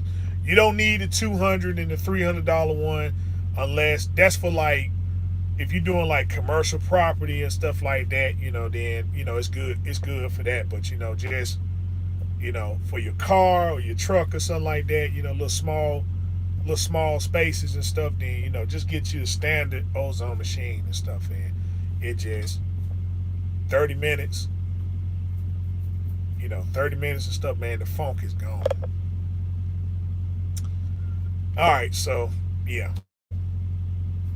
All right, so that's it. So, fellas, let's see, you got to remain.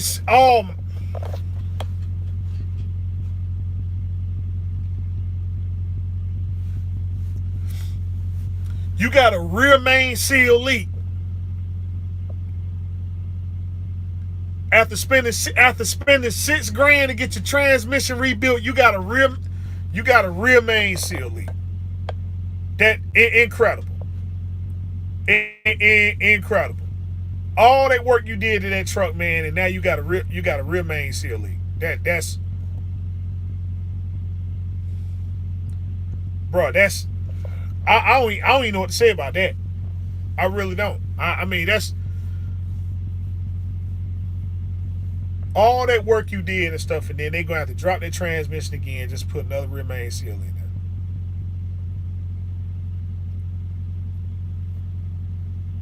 there. That's insane. That's insane and stuff. But you gotta get it done though. You gotta get it done and stuff, man. It ain't no use of procrastinating. I ain't going. I wouldn't even suggest it. I'll be so disappointed and stuff, man. I just, what, hey, dude, what you gonna? No, don't let Detroit do it. They just, dude, look, all they doing is dropping the transmission. They just dropping the transmission popping the seal out and putting a new seal in. It's not, dude. You take it to Detroit and stuff, man. They're gonna charge you about 4-5 grand. Like they rebuild the transmission, and then they're gonna start looking for stuff like, well, um, your what you call look, your flywheel look kind of bad, even though you just got it put in. Well, that your clutch and your flywheel look kind of bad and stuff, So um, I wouldn't advise and stuff putting the transmission back in there and stuff unless we put a new clutch in it. Since we already got transmission out.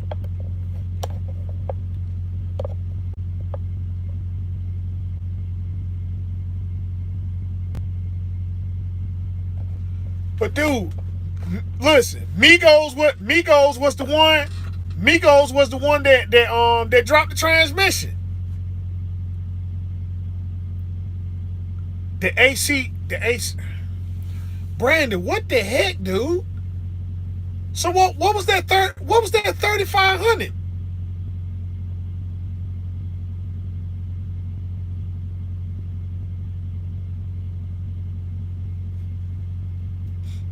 Hey, Real Pete Rocks, shoot him the number. Shoot him the number, Kyle. I can't, let's see, I can't think of anybody I can recommend put a man.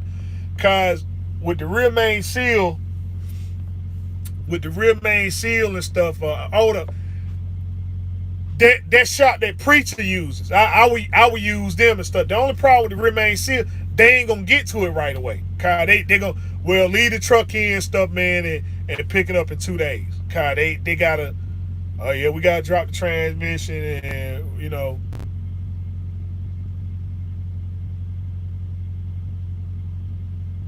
who you want to text you?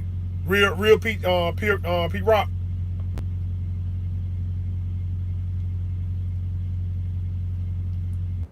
The only person I can think. Let's see, guys.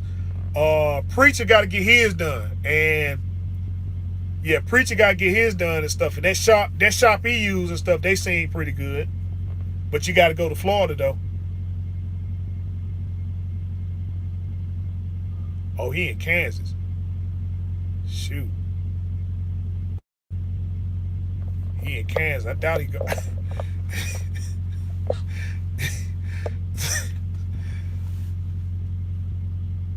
Wait a minute, hold on. Dude, hey, take it back to what, cause he's supposed to have a 2-year warranty. He's supposed to have a he's supposed to have a 2-year. Well, he's supposed to have a year warranty on the seal. Well, I mean that's what what's called told me. That's what he told me and stuff, man. God, what's that dude name? The guy that works in conjunction with God, what's that company name? The one that does the rebuilds for the transmission and stuff. What's his name? It's Juan or Jose. Yeah, Jose. It's either Juan or Jose. It's one of them. I think it's Jose though. But he's supposed to have a warranty on that. Dude, I'll take that truck back to him. I'll take it back to him and stuff and see what he do about it first. God, that's jacked up. That's jacked up. You got $6,000 dropped in it. The one. All right, well, then I guess it is what it is at this point. Then 60 days ago, yeah. Well, it is what it is now. Then. It is what it is now. In that case, I wouldn't go back. But yeah, go on Preacher's channel. Go on Preacher's channel, stuff. Preacher got to get his done. And if your truck fan stays on 24/7, like some older truck, let's see. If your truck fan stays on 24/7, like some old truck. That can, come on, dang on it. That can affect your AC from working. That's why my AC isn't working now. I gotta install a switch to kill my fan. I mean, You change your engine fan solenoid switch. Change your engine. Yeah, change your engine fan solenoid switch first. Cause that kill switch ain't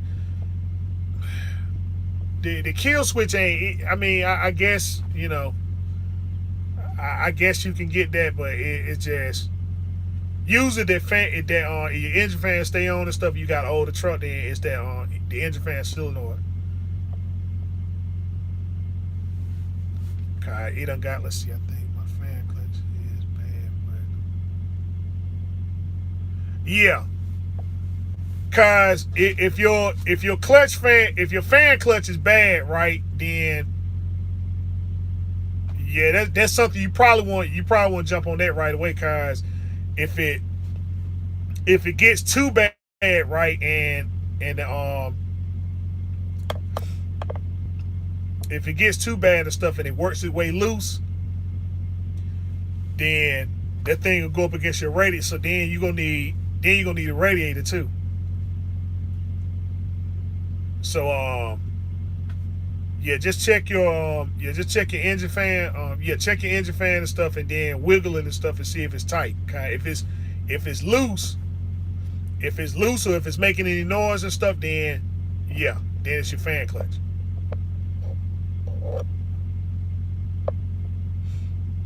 But if it's just staying on, then it's your engine fan solenoid switch.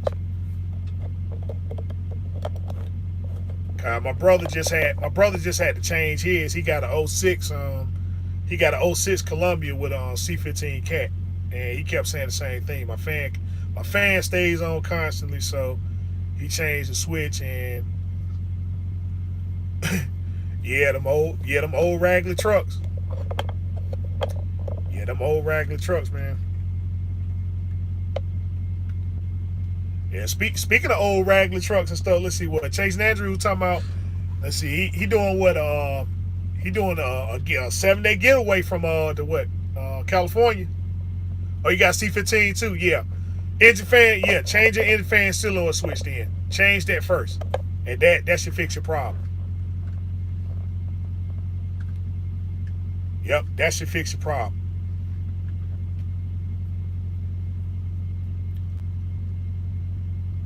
Yeah, it's gonna do that. Yeah, it's gonna do that.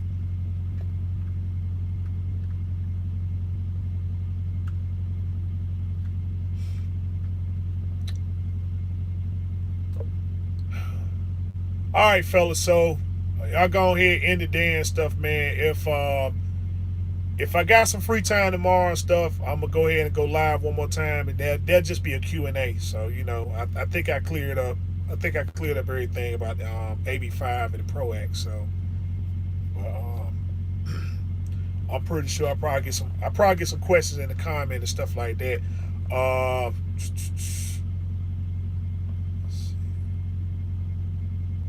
about to sell my truck, man. You crazy? You sell your truck. You crazy as heck. You sell that daggone truck.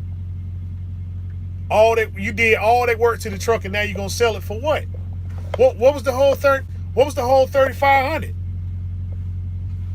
You got legacy seats and stuff, man, and chrome shifters and all this other stuff, and now you selling the truck for what? All that work and that time and that ingenuity and stuff, man, for what? Because you sold by the idea. I guess you sold by the idea that you got to get a new truck in order to stay in business, right?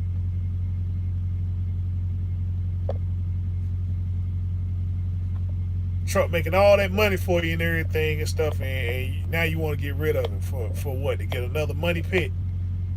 Man, you better keep that doggone truck you got. Keep on making that money with it.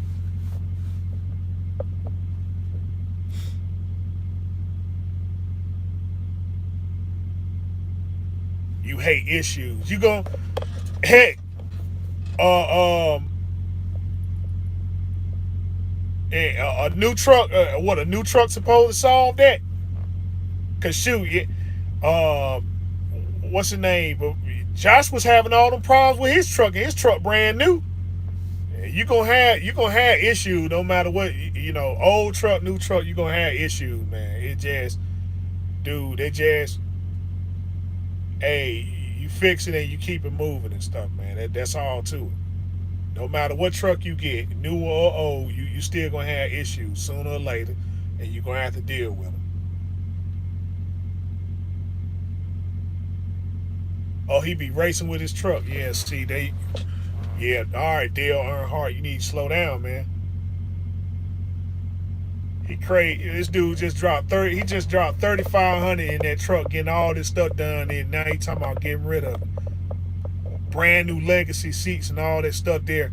And they going, you put your truck up for sale, it's gonna be the same situation like with my stuff. They ain't nobody gonna try to offer no money for it, but then they gonna get out here and make all kinds of money. That's why I say, I like, man, I gotta be out my mind talking about I'm gonna go get a W900. I'm gonna get a W900 and stuff, and then I'm gonna have this truck right here just sit. I'm gonna have this truck right here just sitting, not doing nothing and stuff. I'm gonna be driving that W9. I said, man, screw that. This my W9 right here. This Cascadia. So I can look a little different, so I can look a little different. I ain't hating on the W9. Don't get me wrong. I ain't hating on it. It just, I should have got that truck first, and I didn't. I got this one, and this one I'm sticking with. This one I'm sticking with, Kyle. Week after next, I make the last payment on this thing, and then I'm done with it, and that's that.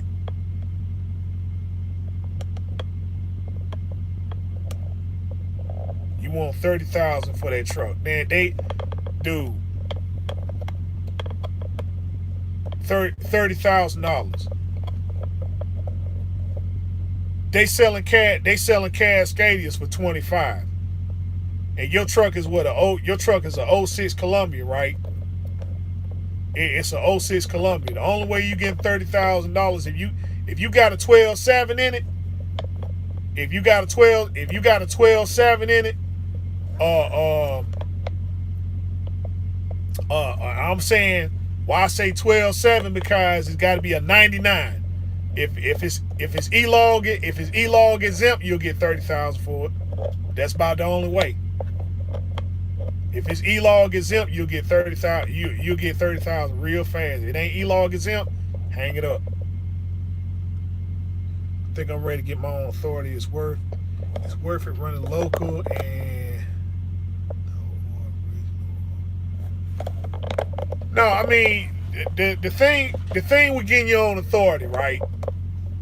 The thing with getting your own authority is it doesn't matter how you set it up. It doesn't matter how you set it up. Regional, OTR. It's an 05 with a 14. Nope, you can hang it up, man. With a 14 liter. Nope.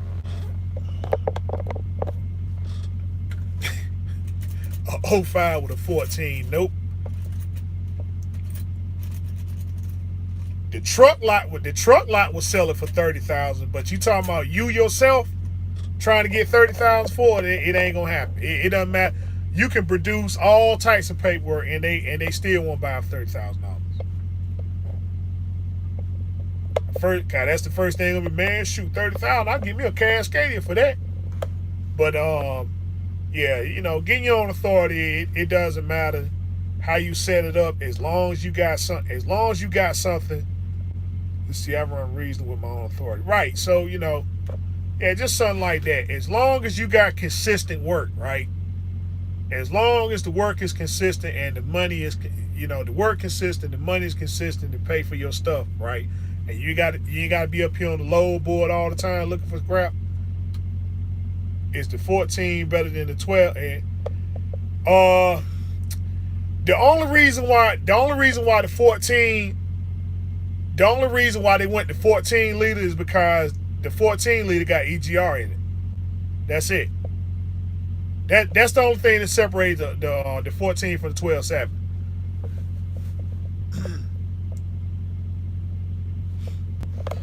That's the only thing and stuff. See, with a 12.7,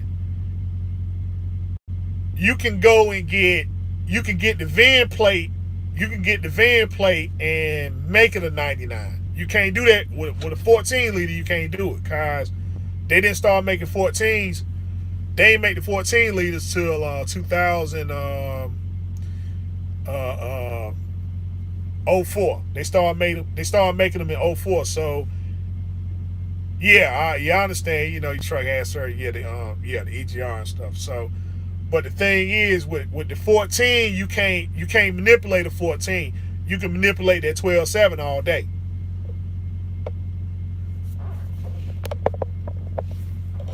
Yeah, but it still is. Yeah, I mean, you can get more power. You can get more power out of 14 cars. It's more. It's bored out a little bit more. It's bored out a little bit more than 12.7, but not that much. I mean, you might get with a 14, you might get. All right, with a 14 and stuff, you might get 500. I mean, you could turn a five. You can do 5.25, 550. You got yours turned to a five. All right, so all right. So 550 then. I thought it was 5.25 and stuff, but anything anything over 5.25, I always thought they had to. Yeah. Well, they'll do that, but yeah. Um, I thought anything over 5.25 and stuff, they had to go in and bore it out a little bit, but I guess if you got it 550, okay. So I'm gonna say 550 the max. But that 12.7, the reason why everybody breaking their neck to get that 12.7 is the same reason like they don't do the N14 like that. But that 12.7, they figured out a way with these Cascadians, especially they made the engine mounts and stuff. Yeah, you can run bigger turbo. I mean, but still, it's just, I mean,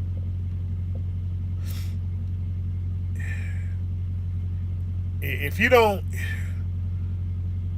to me, if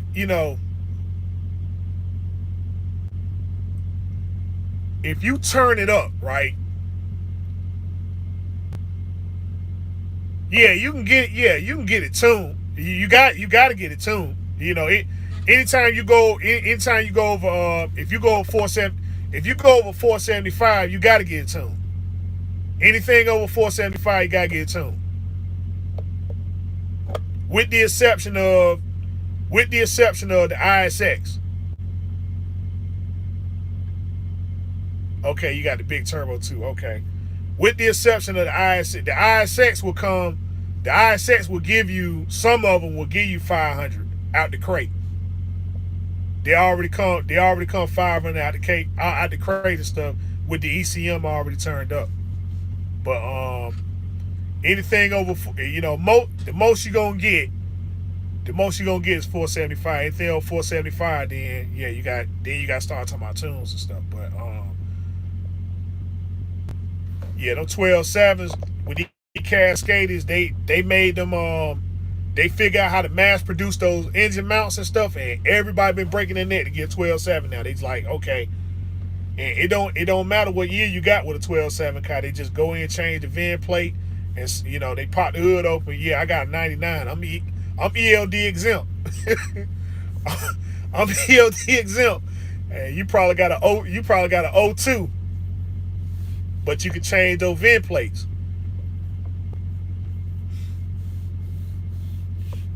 Yep, you can change those VIN plates and stuff. So just like the what you call the 3408. Well, let's see.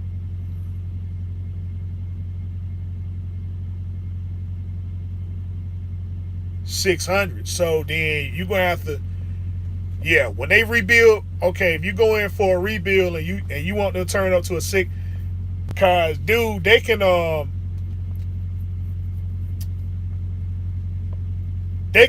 get to the 8. If you got a big turbo, if you got a big turbo and stuff, man, they might just tell you, hey, look, why go for a 6 when you go for an 8? Cause they gonna have to do the work anyway. They gonna have to bore the hose. They're gonna have to bore the hose. They're gonna have to get you bigger rods and pistons, bigger mains and stuff like that. Change the crank. So they like, well, shoot, you might as well just go on max it. You might go on max and stuff. So let's go and turn this thing to an 800.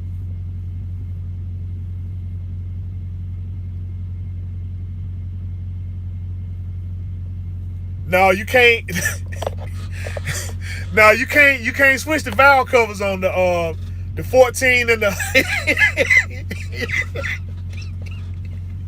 14 and 12.7. No, you can't. You can't switch those valve covers and stuff. They won't fit. No, they won't fit. The head's a little bit bigger. The head's a little. Trust me, people have tried that though. People have tried that and stuff, man. They tried. They got a 14. They got a 14 and stuff, and then they took took the vent plate off. They took the vent plate off, put a 99 vent plate on it, and said it was a 12.7.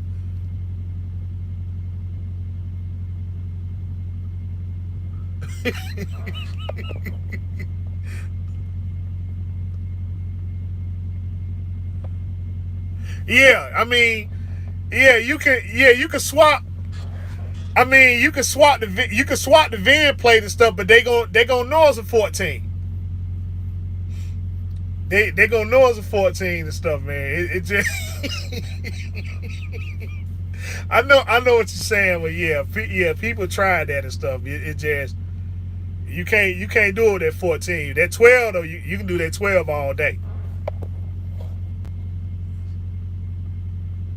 That's too much power for a 10 speed. He gonna over rev to him.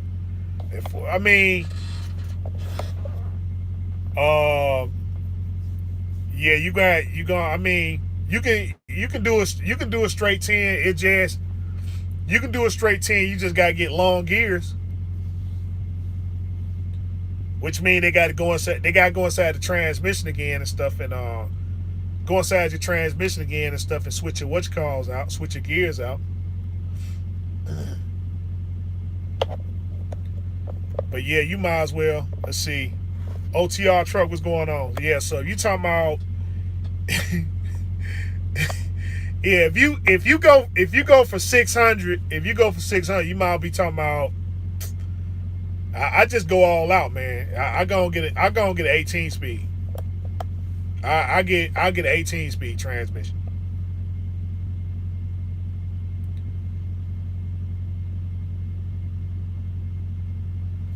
Yeah, I mean that's what the long gears eliminate. That's what the long gears eliminate, guys. If you run long gears and stuff right, and then you probably would never. You probably max it out. You probably max it out at 9. Very rarely. The only time you probably hit 10 is it. The only time you hit 10 is if you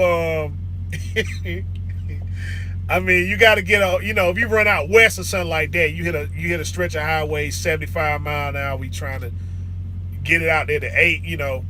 Get up to 80 or something like that.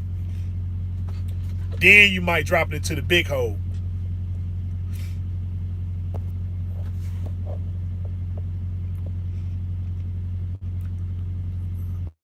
A 12.7 to make it ELD exempt day.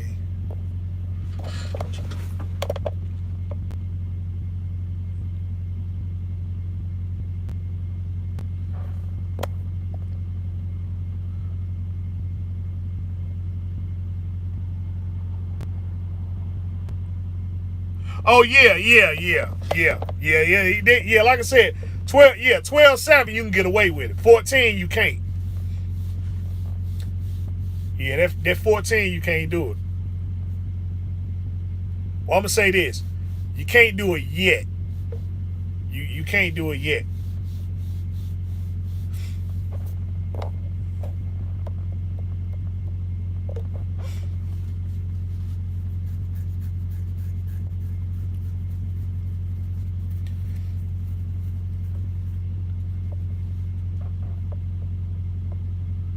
let's see. How do you log ELD exempt loads on Keep Trucking? Um, how do you log ELD exempt loads? Now let's see. How do you log ELD exempt loads on Keep Trucking? Um, okay. If the load that you got, I mean, well, first, all right. First thing first. If all right, first thing first. If you got a load that's ELD, I guess you got to explain to me what's an ELD exempt load, cause like groceries. Oh, well that done expired. Yeah, that done expired and stuff. You talking about COVID relief? Yeah, that's done. They stopped that the first of the year. Yeah, they stopped that the first. All right, produce. Okay, if you're doing a produce exempt, then what you supposed to do is on Keep Trucking, if you got off-duty driving, and stuff, if you're doing a produce exempt, you can only do it 150. You can only do it for 150 miles. That's 150 miles there and 150 miles when you leave. That's the only exempt that they give you. So if it only helps you if if you haven't started your clock and you 150 miles from the shipper, then you can go on off-duty driving. And if they pull you over, and stuff, then either on the way there or if you got the load and stuff, then once they see that you got produce and stuff, then you exempt for 150 miles. But you got to make sure that you got produce and you got some document. You got some document showing that you're going to pick up produce. If you're going to, if you empty and on your way there. But you should have like off-duty driving or a line 5 or something like that. You go there and then you log in, then you put it in there and stuff. Produce exempt. They ask you to read, because you got to put in remarks and stuff, right, for your log. Then you just put in there and stuff. Produce exempt. That's what you put in there, produce exempt. But you can only do it for 150 miles. 150 miles to pick the load up and 150 miles once you're loaded. So if you anything further than that and stuff, it ain't gonna help you. Exempt commodity. No, they still doing that because your BOLs is doing that. But let's see. The reason why they putting that on the paperwork is because they still kind of doing this COVID thing and stuff, right? Where, they putting it on the paperwork for COVID relief and all that other stuff. But that was just something that they was doing and stuff when it was allowed to do it, and people really haven't stopped. They really haven't stopped doing it, but nothing is exempt and stuff, guys. It expired. It expired the first of the year, and nobody really re-signed it. It was re-signed one last time last year when it expired. The COVID relief expired in July. Yeah, it expired in July of last year, and then Trump signed it, and he extended to the end of the year, to December 31st. And so when January rolled in and stuff, nobody else did the exemption. So when you pick up loads and stuff, they'll still say COVID relief or ELD exempt and stuff, but it's not.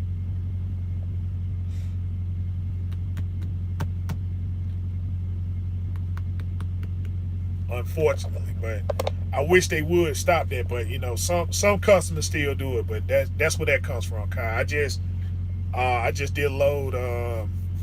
I just did load a few days ago and stuff. They still putting those stickers up there.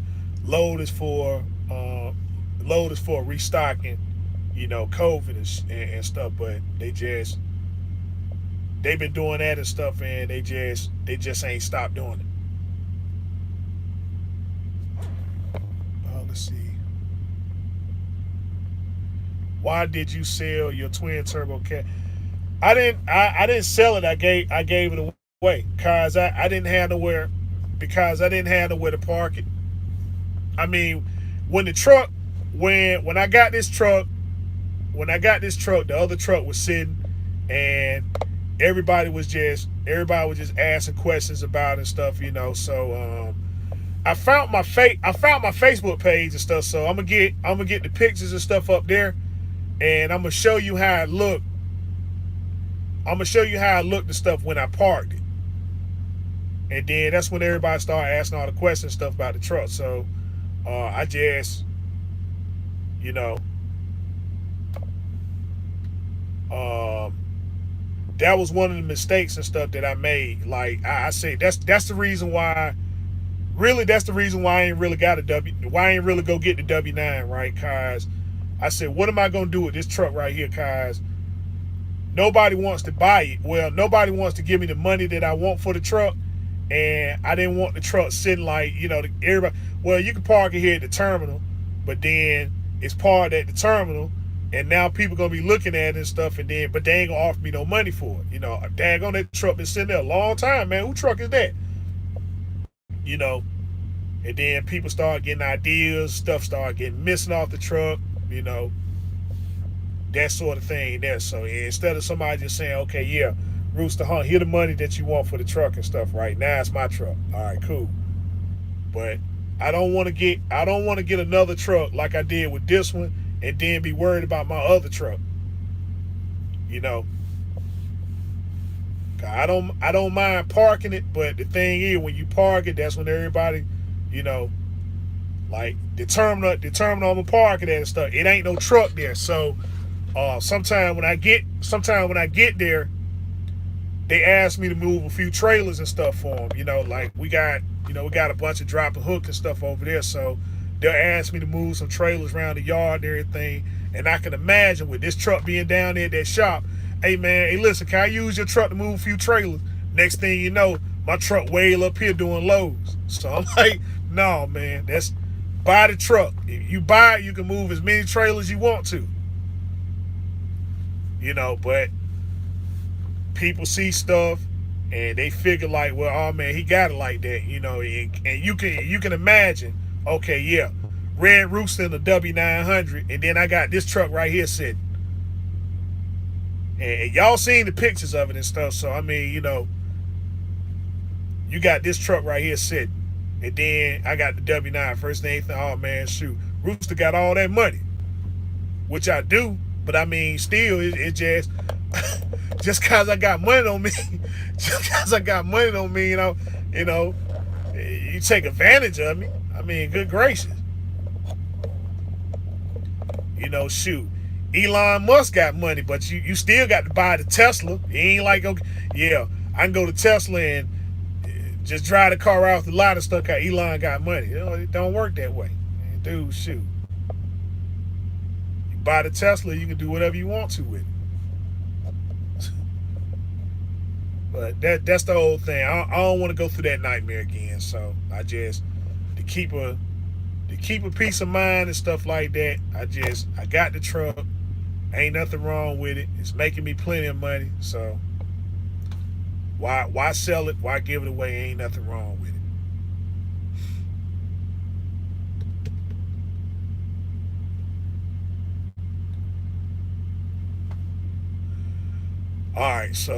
All right, fellas. So yeah. This time it's for real. I gotta jump on off here because I feel myself getting drowsy. So anyway, fellas, like I say, I hope I answered everybody's questions. And I see if I do a live tomorrow and stuff, it'll be a Q&A. So have your questions ready, and Have your questions ready. I'll see if I can look up some. I'll see if I can look up some people and stuff, man, about that rear main seal, Kai. That's a bum deal right there, man. You know, you get your transmission, everything done, and then now the rear main seal leaking. And that's a bunch of crap. But somebody asked me some authority questions and stuff too, so I gotta. And I don't know why everybody keep thinking I'm from Rhode Island. I'm not from Rhode Island. My name is Rhode Island Red Rooster. Doesn't mean I'm from Rhode Island. Just that's just the name. But yeah, we'll add some of the we'll get some of the authority questions and stuff answered to and everything. So with that being said, I'll go in on that note. So fellas, I appreciate it. Tomorrow be a Q&A. So I say have your questions ready, and we'll try to get as many of them and stuff answered as possible. So y'all have a good evening. It's your man here, the one and only, that beautiful Rhode Island Red Rooster, telling you as always, continue your research, fact findings, and studies. Harness on your skills every day. Till next time we talk, next time we meet. Be safe, be easy. Peace out.